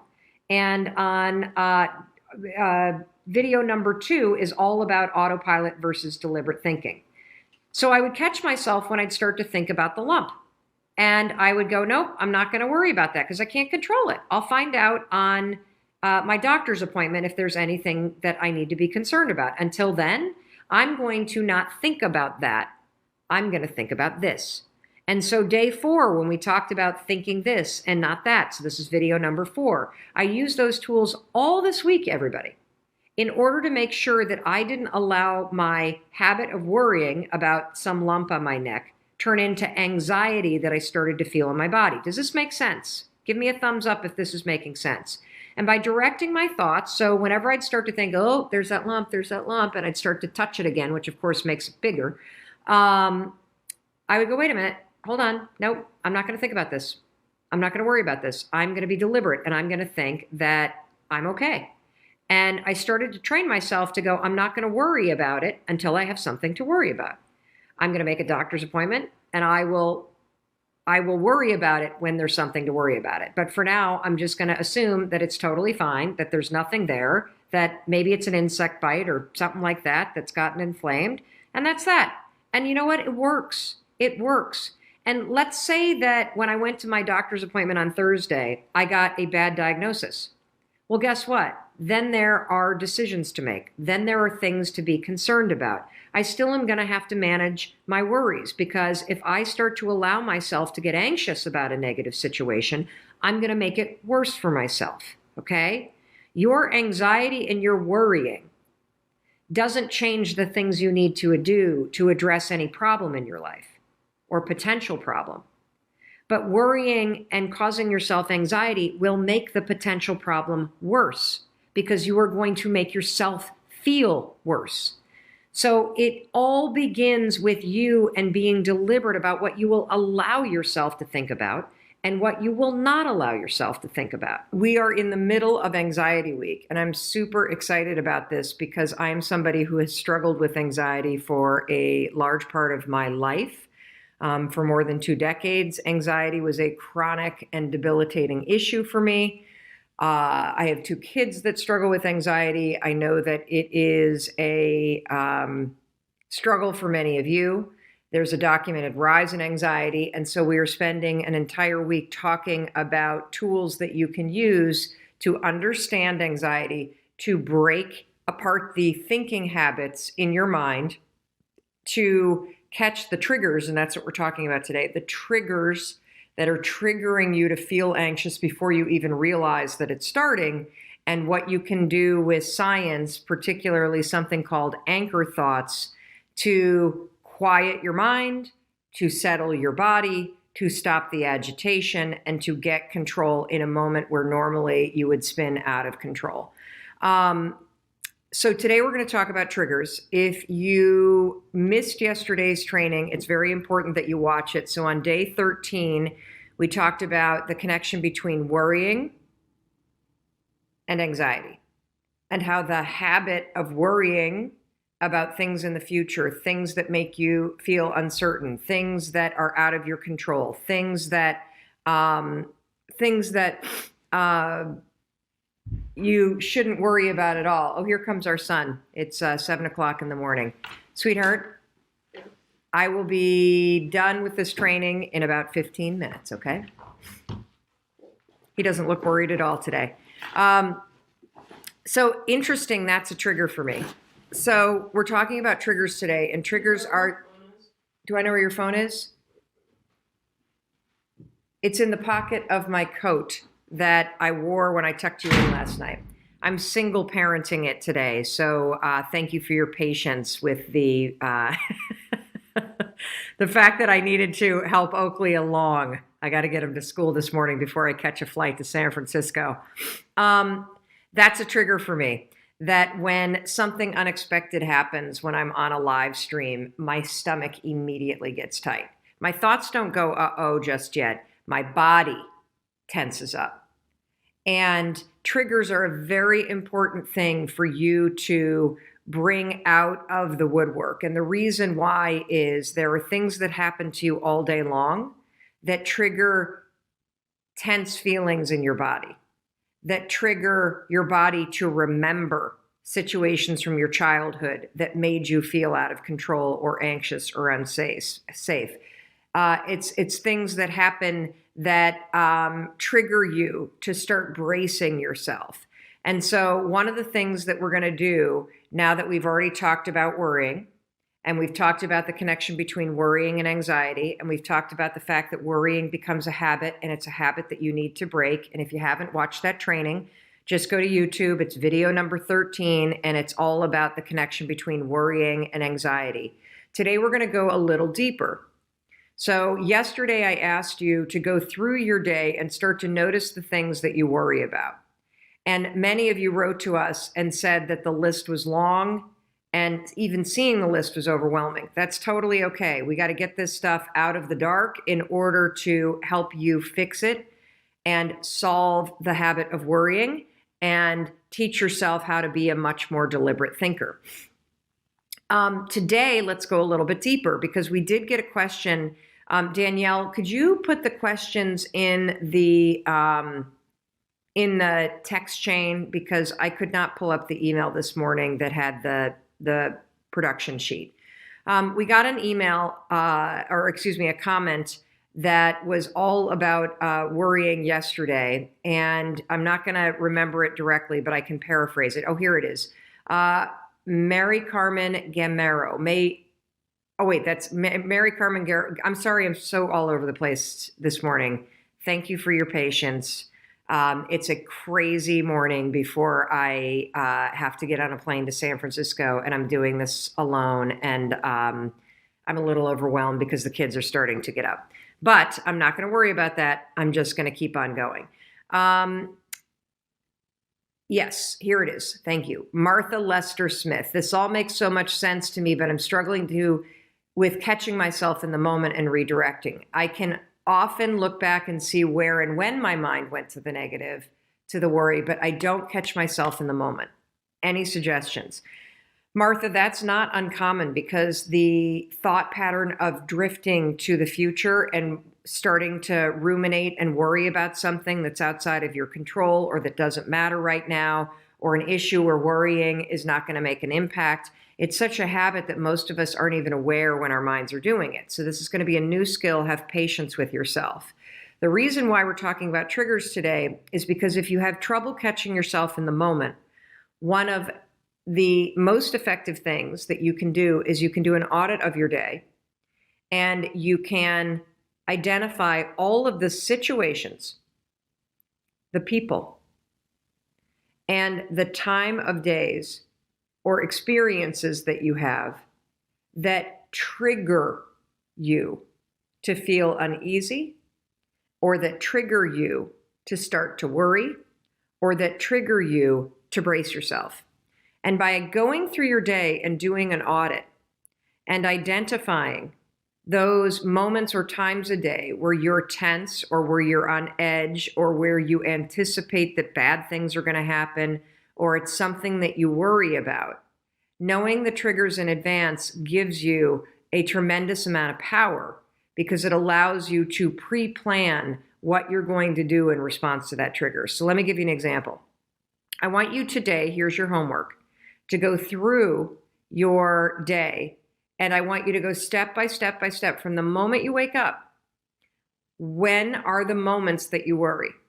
What are the situations that you're in throughout your day that trigger you to be tense? And after you go from the moment you wake up to the moment you get into your bed, the next thing you're going to do is you're going to go and identify, are there people in your life that trigger you to worry? So, for example, when you wake up, are worries the first thing on your mind? Does just waking up and thinking about your day trigger worry? If so, write about it. Does walking into the kitchen and eating breakfast trigger worry? Are you starting a new eating plan and it's overwhelming and you're doubting yourself? Does the idea of getting out of the house, this was one that was surprising to me because I don't have this one right now, but in reading so many comments from you as you've been sharing your worries and sharing the things that you struggle with, just getting out of the house is a cause of major distress for many of you. And if that's you, give me a thumbs up or give us a heart so people know that they're not alone. And that was me when Chris and I were facing all of the major issues that we had 10 years ago, from bankruptcy to alcoholism to fighting nonstop and just starting the day, just getting out of the house. Boy, did that make me brace myself because it made me have to face the issues that I was dealing with in my life. Does walking into work cause it for you? Does figuring out what you're going to eat for lunch? Does having to make cold calls? Does the work itself that you have to do in your job, your side hustle, your passion project, the book you need to write, does that create worry and anxiety for you? Does heading home from work create? Does being in the school pickup line and being worried about what your kid, like there are so many moments in your day. A humongous trigger for people is 5 o'clock at night. 5 o'clock at night when the lights start to get dark, major trigger. And the reason why is many of you grew up in households where there was abuse, you witnessed abuse, you had a parent that was an alcoholic, you had all kinds of tension in your house. And at 5 o'clock, what happens is the light starts to change and people start to come home. People start to drink. And that can be a major, major trigger for people. Major, because your body remembers what it was like to be a kid in a household when an alcoholic parent came home. And so your nervous system, believe it or not, is triggered by the time of day and the light changing and the fact that maybe you're with somebody or you live with somebody that comes home and has a drink. And that gets your mind to go. And so today, all I want you to do is I want you to identify the triggers. And here's why. When we pull the triggers out of the dark, we can teach you how to put a plan in place to respond to them so that you're not triggered and going into autopilot and starting to worry and feel anxious and having no control or idea why. So I'm very open about the fact that I struggled with anxiety for a long time. Yeah. And what's interesting about anxiety is that, I'm now talking to you from the perspective of being 53 years old. I was like really fucked up. And by fucked up, I mean, not that I was like stealing cars or breaking laws or doing anything like that, but I was not comfortable in my own body. And the way that I would describe it is, I think from that moment, literally, that moment in fourth grade that I just shared with you, it makes me really sad to think about the fact that I was just a fourth grader that had had a traumatic experience. I didn't know, but my nervous system remembered. And so anytime I went to bed, I woke up the next morning with the sensation in my body that something was wrong. And any pattern of behavior or thinking that you start to repeat becomes a habit. Habits are just patterns. It's all that they are. And so I had a life experience because of one incident where I would wake up every single morning and feel like something was wrong and I couldn't put my finger on it. And the more that you wake up and think something's wrong, the more your brain is going to find reasons why something might be wrong. And so I developed this sort of chronic state of feeling on alert, feeling this sense that I got to be aware. Fight or flight. Yes, yes. My, in clinical terms, my sympathetic nervous system got switched on and I had no idea how to turn it off. And if you don't know how to calm your nervous system down, to flip off the sympathetic nervous system and flip on the parasympathetic nervous system, which is your calm, grounded, resting nervous system, you will forever struggle with focus, with being present, with the ability to think clearly and make good decisions. You will constantly talk about the fact that you feel anxious, and that comes from your nervous system always being on edge and being in fight or flight. I didn't know any of this. I was just a nervous kid with a nervous stomach. Every camp that I went to, I got sent home because I was too homesick. Oh, yeah. You know how homesick you have to be for trained counselors to actually call your parents and go, we got a problem here. She can't stay here. Like, she is out of her mind. When you say out of your mind, what are the physical symptoms or verbal symptoms of that? Oh my gosh. Complete disassociation. So I would be at camp, like literally 6th grade camp. So at the end of 6th grade year, and I feel bad for little Mel Robbins. I feel bad for her because, here's this experience, 6th grade camp, where the entire school for 4 nights goes away to a camp, just the 6th grade. It's supposed to be the culmination of your 6th grade year. And I am so freaked out that something bad is going to happen, that I, of course, escalate things in my own mind. I don't even feel like I'm at camp. I feel like I'm walking on a movie set. I don't feel like I'm on Earth. I feel like I'm on a spaceship somewhere looking down all the time. I feel like I might throw up because my stomach is rattled, because when you're anxious and you can't focus your thoughts, you tend to not eat. And so that, of course, upsets your stomach. It's not that something bad's going to happen. It's that you're screwing up the chemistry in your stomach by not eating because you're so nervous, which only makes it worse. And as your mind is scrambling, thinking something bad is going to happen, and then your stomach is hurting, then you start to think, oh my God, I'm going to throw up. And then you start to think, well, if I throw up, something bad's going to happen. And then the kids are going to laugh. And like, it just becomes this spiral train wreck. And that is the state that I lived in. And so, you learn how to cope. It becomes your new normal. But that was basically my life, constantly feeling like something bad was going to happen, constantly feeling like I wasn't really present, constantly lying or fibbing about how I felt or what I was thinking because I didn't want people to judge me. I mean, it's awful. And then you come through college and you've got to make that choice in life as to which direction you're going to go in. It seems quite... Choice. I love the choice, yeah. Yeah, well, it is. Well, how would you define it? Panic. Panic, yeah. Yeah, because I didn't know what I wanted to do. Yeah. Because I had only ever lived in survival mode.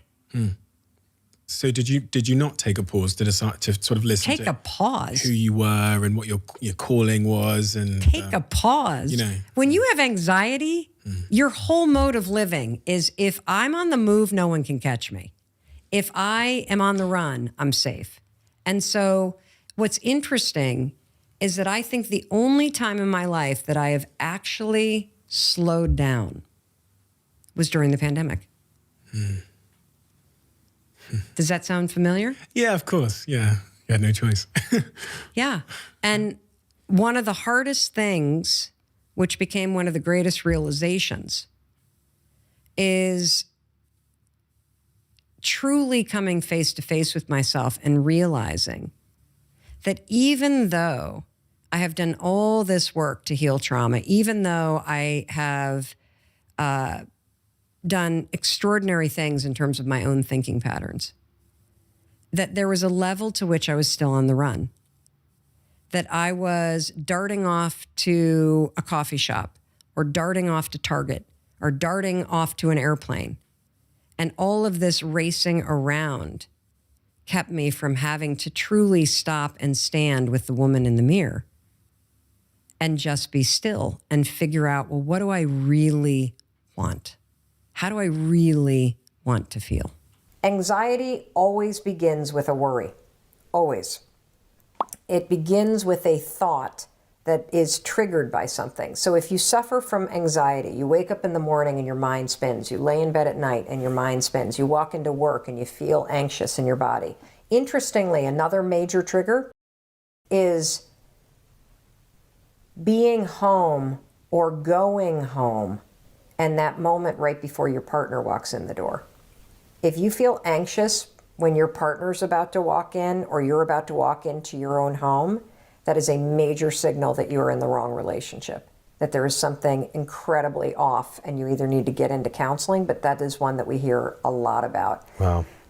Because you're walking into a situation that feels uncertain. Yeah. A lot of people, by the way, had parents that were abusive or parents that were yellers. So they also are experiencing ghosts from the childhood of it's 5 o'clock, dad's about to come home and pour a drink and everybody's on edge. Yeah. So write down the triggers, okay? Because having kind of the triggers ahead of time will help you come up with a plan for how you're going to catch yourself when your mind defaults to the automatic ways that it thinks. Then what I want you to write down next to the trigger is what exactly are you worried about? So having the trigger and then the what do I worry about? I worry that my boss is going to yell. I worry that my partner's going to yell. I worry that I'm going to get in trouble. I worry that, my friends are going to laugh at me. I worry that I'm going to be whatever the it may be. Then what you're going to do is you're going to write down what I call an anchor thought. An anchor thought is something that weighs you down and it makes you excited. And so here's how the strategy works with the 5-second rule. The next time you're in a situation, and let's just use the example of pulling into your own driveway or your own apartment, and maybe you've got issues with your boyfriend or girlfriend or your roommate, and that makes you unsettled. The second you pull in and you feel the trigger, you're going to go 5, 4, 3, 2, 1, because I want to interrupt your mind from going into the I don't like what if I do, and then you're going to drop in the anchor thought of the last time that you and your roommate really got along well, or the last time that you stood up for yourself and it went fine. And or your puppy. Yeah, or a puppy or whatever. And you're going to say, I'm so excited to deal with this. Yeah. And then you're going to get out of your car, even though your body is going to feel a little unsettled and your mind's going to race. Go 5, 4, 3, 2, 1. If you start to be like, but what? And then walk in the door. And what I'm teaching you to do is to not let your mind hijack you. Right. And it's very important because there's a very tight nexus between your habit of worrying and spiraling your thoughts and the way your body starts to amp up. And so we want to settle your mind so we don't agitate your body. You got it? Yeah. And so if you start to practice that over and over and over and over and over and over and over again, and for you 18-year-olds that are watching this, use this with the nerves that you have about what you're going to do with your life. Use this when you catch yourself worrying about college applications, because worrying about the applications won't get them done. Worrying about what your friends are doing won't make it happen. Worrying about what you're going to be doing when you're 25 or how you're going to make money, it's not going to help you make money right now. It's only going to make you miserable. Right. So 5, 4, 3, 2, 1, cut off that habit. Yeah. That'll stabilize your body, and then go to a vision of you at the age of 25, driving a car that you think is cool and hanging out with a friend that's cool and saying to yourself, I'm so excited because I know I'm going to figure it out. Because you don't need to worry about that right now. Yeah. But it becomes a habit that destroys your year this year. Today's coffee talk is all about feeling the fear and doing it anyway. And I'm sure you've heard that statement, right? Feel the fear. And the thing that I want to talk to you about today is that there is not only a lot of inspiration behind that statement, feel the fear, but there's also a lot of science behind it. And that's what we're going to talk about today. That if you want to get through and break through your fears that are holding you back, you're going to need to learn to feel the fear and do it anyway. Yesterday, I also want to just say that we talked about, it wasn't yesterday. Was it yesterday? Did we go live yesterday? I'm having a hard time remembering what's going on in my life because I've been on the road since Sunday. I'm now in Miami. Yesterday, we talked about living your passion, and a lot of you were confused about where to turn in your life if you don't know how to live with more passion. A lot of you keep saying you want to find your passion. And so I want to remind you about the fact that if you missed yesterday's training, it's a really important one about the definition of passion, because passion is something that's in you. It's something that you unlock. It's something that you release. It is not something that you go and find outside of you. It's something you tap into inside of you. If you missed that training, make sure you go to Facebook or go to YouTube, and you can watch that training in full. It's a super, super, super important one. But today we're going to be talking about feel the fear, because what you're going to learn today is that we tend to think about fear as something that's up here, that the fears are all in our heads. Well, the truth is your body feels fear and remembers fear and senses fear way before your mind does. And the reason why I want to talk to you about this is because, as many of you know, we have a brand new audiobook that just launched with Audible Originals. So Audible Originals is an imprint inside of Audible. We are a major partner of Audible's, and we just released a brand new audiobook. It's their #1 new release on Audible, called Take Control of Your Life: How to Silence Fear and Win the Mental Game. And there were some unbelievable things that I learned and that my team learned and that we're now sharing with you in doing that project. So Take Control of Your Life isn't your typical audiobook. It's not me just reading a book that I wrote. What Take Control of Your Life is Take Control of Your Life is a live coaching and takeaway program that's 10 hours long. And so there are 6 people that you meet when you listen to Take Control of Your Life. And they have fears, just like you have fears that are holding them back, just like you have fears that hold you back, fears that impact your life in a negative way. And we go session by session for 6 sessions. You listen to the coaching session, you hear about somebody else's fear, you hear me coaching this person live, and then I spend like 45 minutes unpacking the entire coaching session for you. And on top of it, you guys, there's a 55-page workbook that our team designed that goes along as a companion to this audiobook. And you don't even need to buy the audiobook to get the workbook or to get the takeaways, because I'm giving you the takeaways for free here on our live stream. So if you want the audiobook, just go to melrobbins.com/take control and you can download the audiobook. And what I'm going to talk to you about today is I'm going to talk to you about the session that we did with Heather in Take Control of Your Life. And it's a really incredible session because Heather is held back at work, because what happens is when she has to have a really difficult conversation, when there's something that she wants to talk to her boss about, when there's a conflict with one of her colleagues. You ever have a conflict with your colleagues at work? Ever feel like you work in a toxic work environment? Well, this is something that you need to understand. Sometimes the toxicity in your work environment is about the other people. And sometimes the toxicity in your work environment or in your life environment or your friend environment is about stored memories in your body from your childhood. I know it's crazy stuff, because the saying, feel the fear and do it anyway, it's true, because your body feels situations that set you, that put you in a state of being afraid before your mind catches up and starts thinking about what you're afraid of. And so one of the key takeaways from Take Control, and one of the things that I want to teach you today, is that if you start to tune into your body and you start to notice the signals that your body is sending to you in your day-to-day life, signals like butterflies in your stomach, signals like feeling a rush of energy up to your neck, signals like your armpits sweating, signals like your hands getting sweaty, signals that your body is stepping and noticing a situation that reminds it of your past.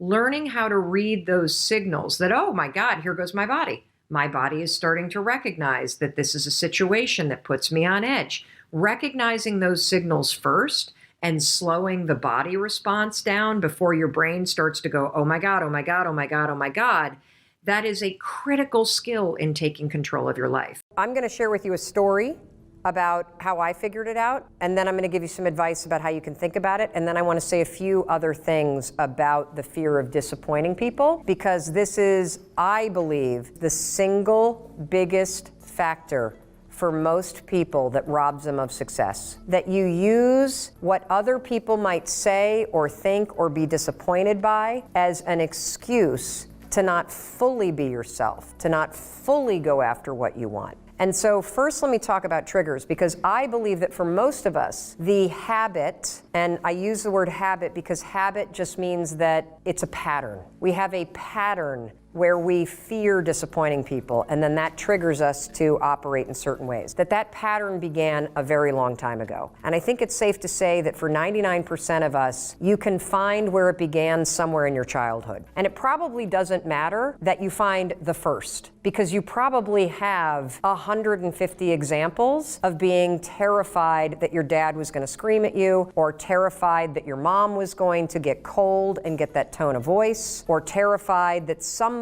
was going to be upset with you. Because the fear of disappointing people really has more to do about being in trouble with somebody, right? So for me, I know the moment because it was a really defining moment for me, but I didn't remember it until I was 27. What happened is I had a memory being in a group environment during a seminar. Somebody was sharing about being a sexual abuse survivor, and she was talking about her sister. And all of a sudden I had this memory triggered where I remembered being in the 4th grade, and I remember being on a ski trip with my family and a couple other families, and I remembered waking up in the middle of the night with an older kid on top of me. Now, it wasn't a terrifying sexual abuse story. It was more confusing to remember it. He did what he did, and then he got off of me, and I remember my brother was sleeping in the bed next to me in the bunk bed, and I remember thinking in that moment, oh my God, don't make a noise. I don't want this person to hurt Derek. So fast forward to the morning, all the kids leave to ski. I'm kind of like underneath the covers, and I get out, I go downstairs, and as I go down the stairs, I hear my mom talking in the kitchen. And I think, I gotta tell her, I gotta tell her, I gotta tell her, I gotta tell her. So I'm in 4th grade. I round the corner, my mother's there with another mom, and there's the kid. And my mom goes, how'd you sleep? And I said, fine. And what's interesting is what? A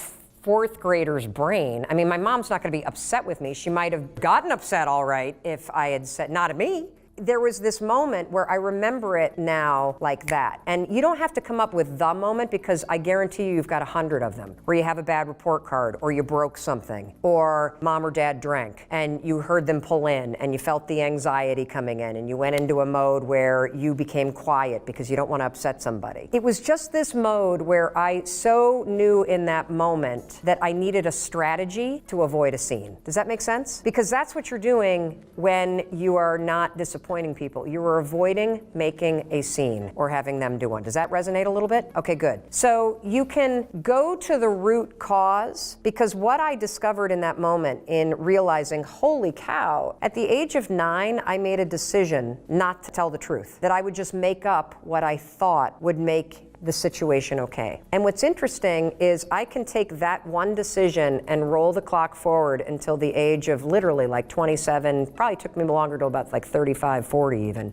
to stop lying. The fear of disappointment for me turned me into a liar, and I didn't even realize it, because I was so worried about creating a scene or upsetting people or having people judge me that I started lying as a strategy. I invented it as a 4th grader. It didn't work in my life. It made every relationship suck. It made me miserable, but that's what happened. So when you think about your pattern of being afraid of disappointing people, of managing not making a scene, you don't need to find the exact trigger when it began. If you find just one and you understand kind of how old were you and what did you feel and what were you trying to manage, and then for me, what I say to myself is, oh, well, I have a lot of empathy for myself now because I understand why I developed that strategy. And now that I saw that it was a strategy that worked, because lying really worked when I was little, not so much when I was an adult. When I understand it was a strategy, I can now say, oh, well, that's a strategy that worked then. Now that I'm in this chapter of my life, I'm going to pick a different strategy. Does that help? This is a great story about a bunch of topics. It's a story about confidence. It's a story about being comfortable in your own skin. It's a story about being yourself, no matter where you are or what you're doing. And it's a story about the power of your unique self-expression. And your unique self-expression comes out and is amplified when you feel comfortable in your own skin. I got into the speaking business, 6 or 7 years ago. I had a TEDx talk that went crazy viral. That's what started the speaking business. And when I first got into the speaking business, I was really intimidated because I was new to it. And I wanted to do a very good job and I wanted to fit in. So I looked around at what all the top people in the industry of motivational speaking and speaking on the corporate circuit were doing. And I noticed that all the women were dressed in heels, wearing pencil skirts or beautiful dresses, the kind of thing that you might see a news anchor wearing, like a nice dress, heels. So I just wore what everybody else was wearing. Didn't even occur to me to wear something else because here I am trying to break into a new industry. So I look at everybody at the top, I copy what they're doing, and I am not comfortable in high heels. Yes, if my husband Chris and I are going out on date night, I can rock them like the best of them. But walking through a convention center in them, standing on a stage for an hour in a pair of heels while you're trying to hold in your stomach because you're being broadcast on a big screen and you're wearing a dress, like it was the least comfortable outfit I could possibly wear, very self-conscious in it. I'm not that graceful in a pair of heels, so I sort of like poo on a stage. But that's what I did for the first couple of years. So I was in Miami. This must have been probably 5 years ago. I was in Miami and I had just gotten off stage, take off the heels, take off the dress, put on a pair of jeans and a t-shirt. I got like an hour to kill before I have to leave for the airport. I'm going to fly to Vegas because I've got a speech in Vegas the next morning. So I'm walking down Collins Ave in South Beach in Miami.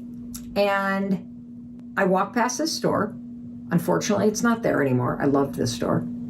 And there in the window were the most amazing high-top sneakers I had ever seen in my entire life. I was like a moth to the flame. Let me show you these bad boys because these are the originals. This right here, notice the gold shimmery sparkle and the confident blaze orange. I didn't own anything like this. I'd never seen anything like this. I immediately thought, whoa, this I bet is what like a Justin Bieber kind of wears. I mean, these are insanely cool. I went inside and they were pretty expensive. I'd never spent that kind of money. I wasn't a sneakerhead yet. But I thought, hey, I spend that kind of money on a pair of nice heels, so why not treat myself to a pair of sneakers, okay? So I get back to the hotel, I pack up, I hop the flight, I get to Vegas. Now, I wake up the next morning and I have a tech check, which is where you rehearse the speech and go through like all the technology rehearsals before the event starting. My tech check is at 7:30, the doors to the event open at 8, and I'm on stage at 8:30. And I had a red dress, my heels, or so I thought. So I crack open, that's what I was planning on wearing. I crack open the suitcase, there are no heels.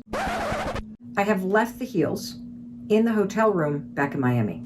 All I have are the Birkenstocks that I wore on the plane and I wore out in Vegas last night, and my new Justin Bieber high-top sneakers.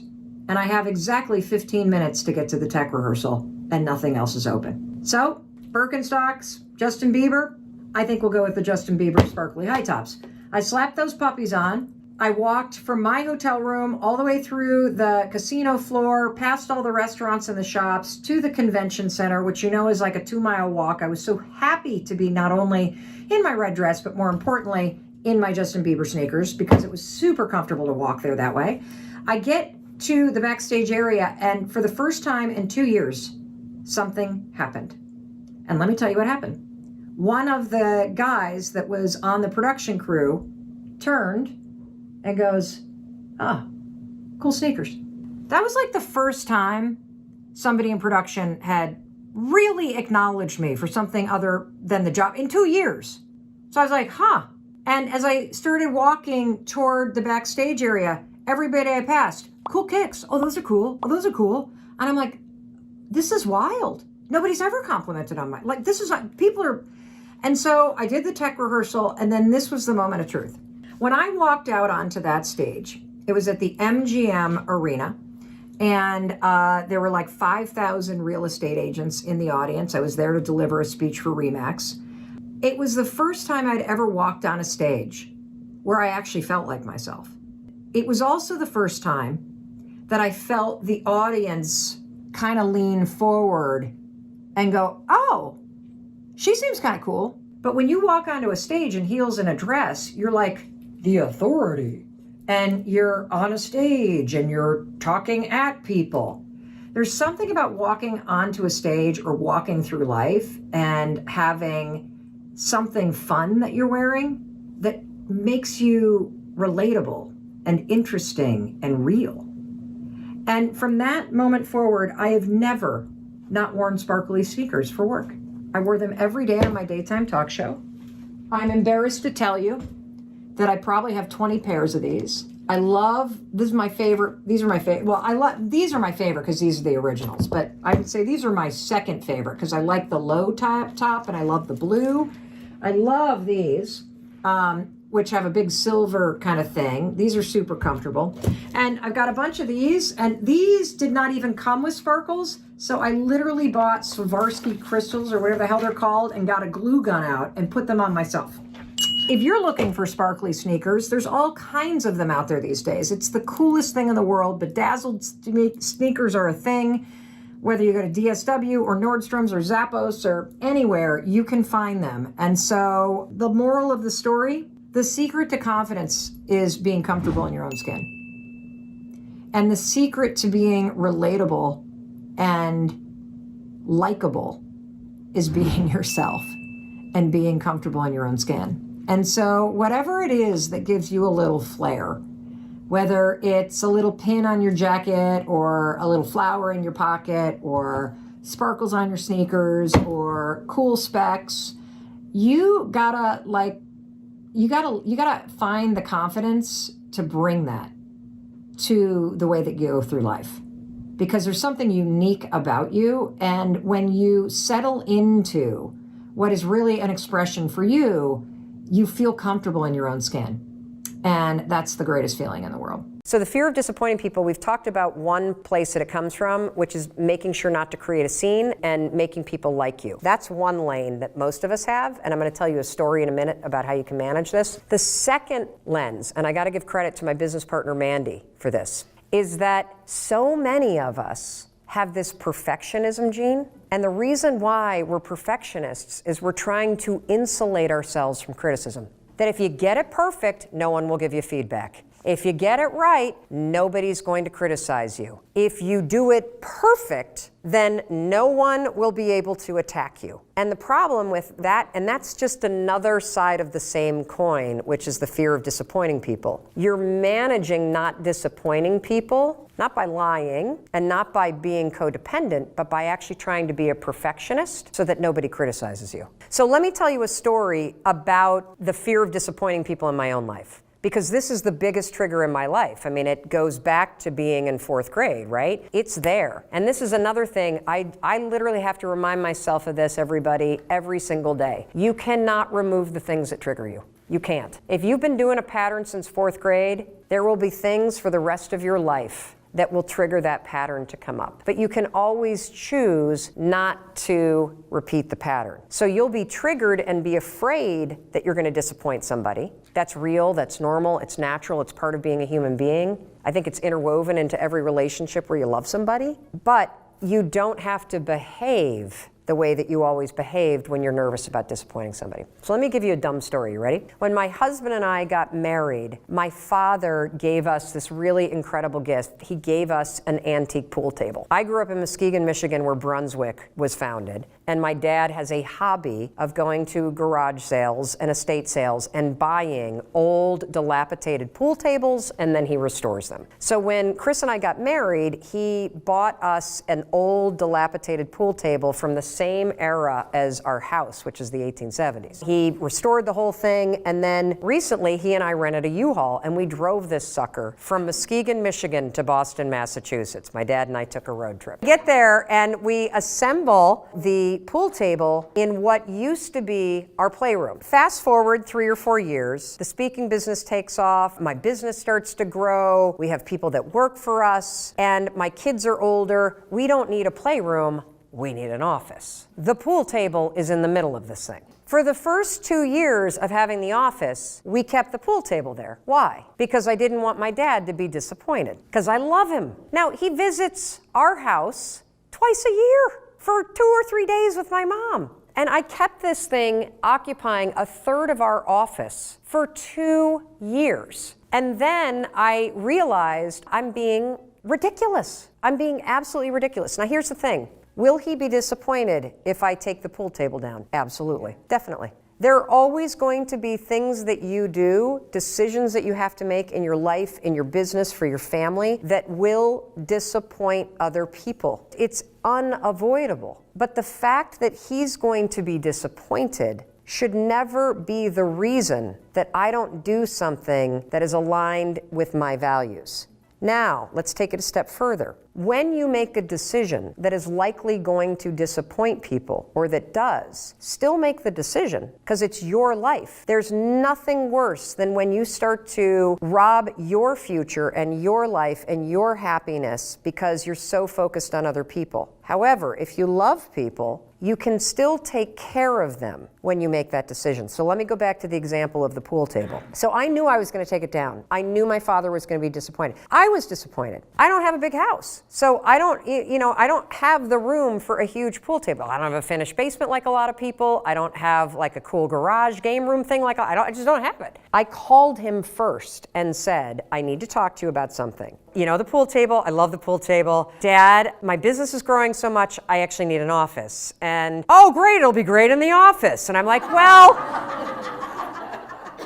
yeah, it would, except I have, 3 or 4 people showing up and we got to put some desks in there for now. Even went down, well, you could put a piece of plywood, and they could work on the pool table, and then they could do the thing, and then the thing. And now my heart is racing because I don't want to disappoint my dad, and now he's fighting and I had to just say, for me, Dad, here's what's going to happen. I'm going to hire professional movers in the pool table business to disassemble this with love and care. We're going to store it beautifully. When I either get a full-time office offsite, or I build a barn, or I build a different house, this will have its own beautiful room dedicated to you. So we had this beautiful conversation. Now, was he disappointed? Absolutely. When they come to the house and visit, which they just did, and they walk into the office, do I feel a pang? You better believe I do.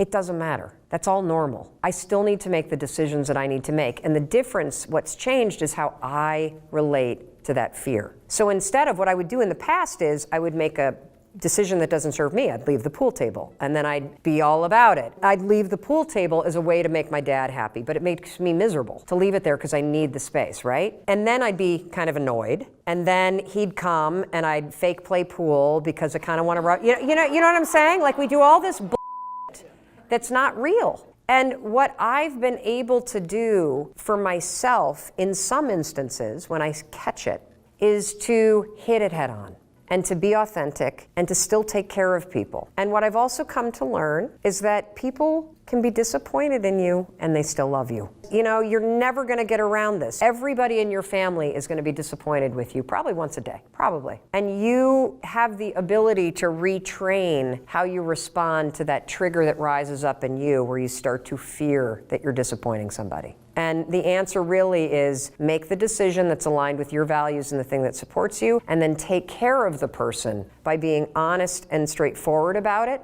dealing with their disappointment head on, because that's really the adult thing to do, and that's what you do when you love somebody. The way we've all been handling it, myself included, is manipulation, lying, resentment, withholding, and that doesn't serve anybody.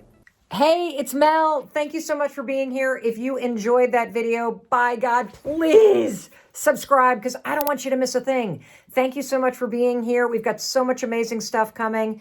Thank you so much for sending this stuff to your friends and your family. I love you. We create these videos for you, so make sure you subscribe. Mwah.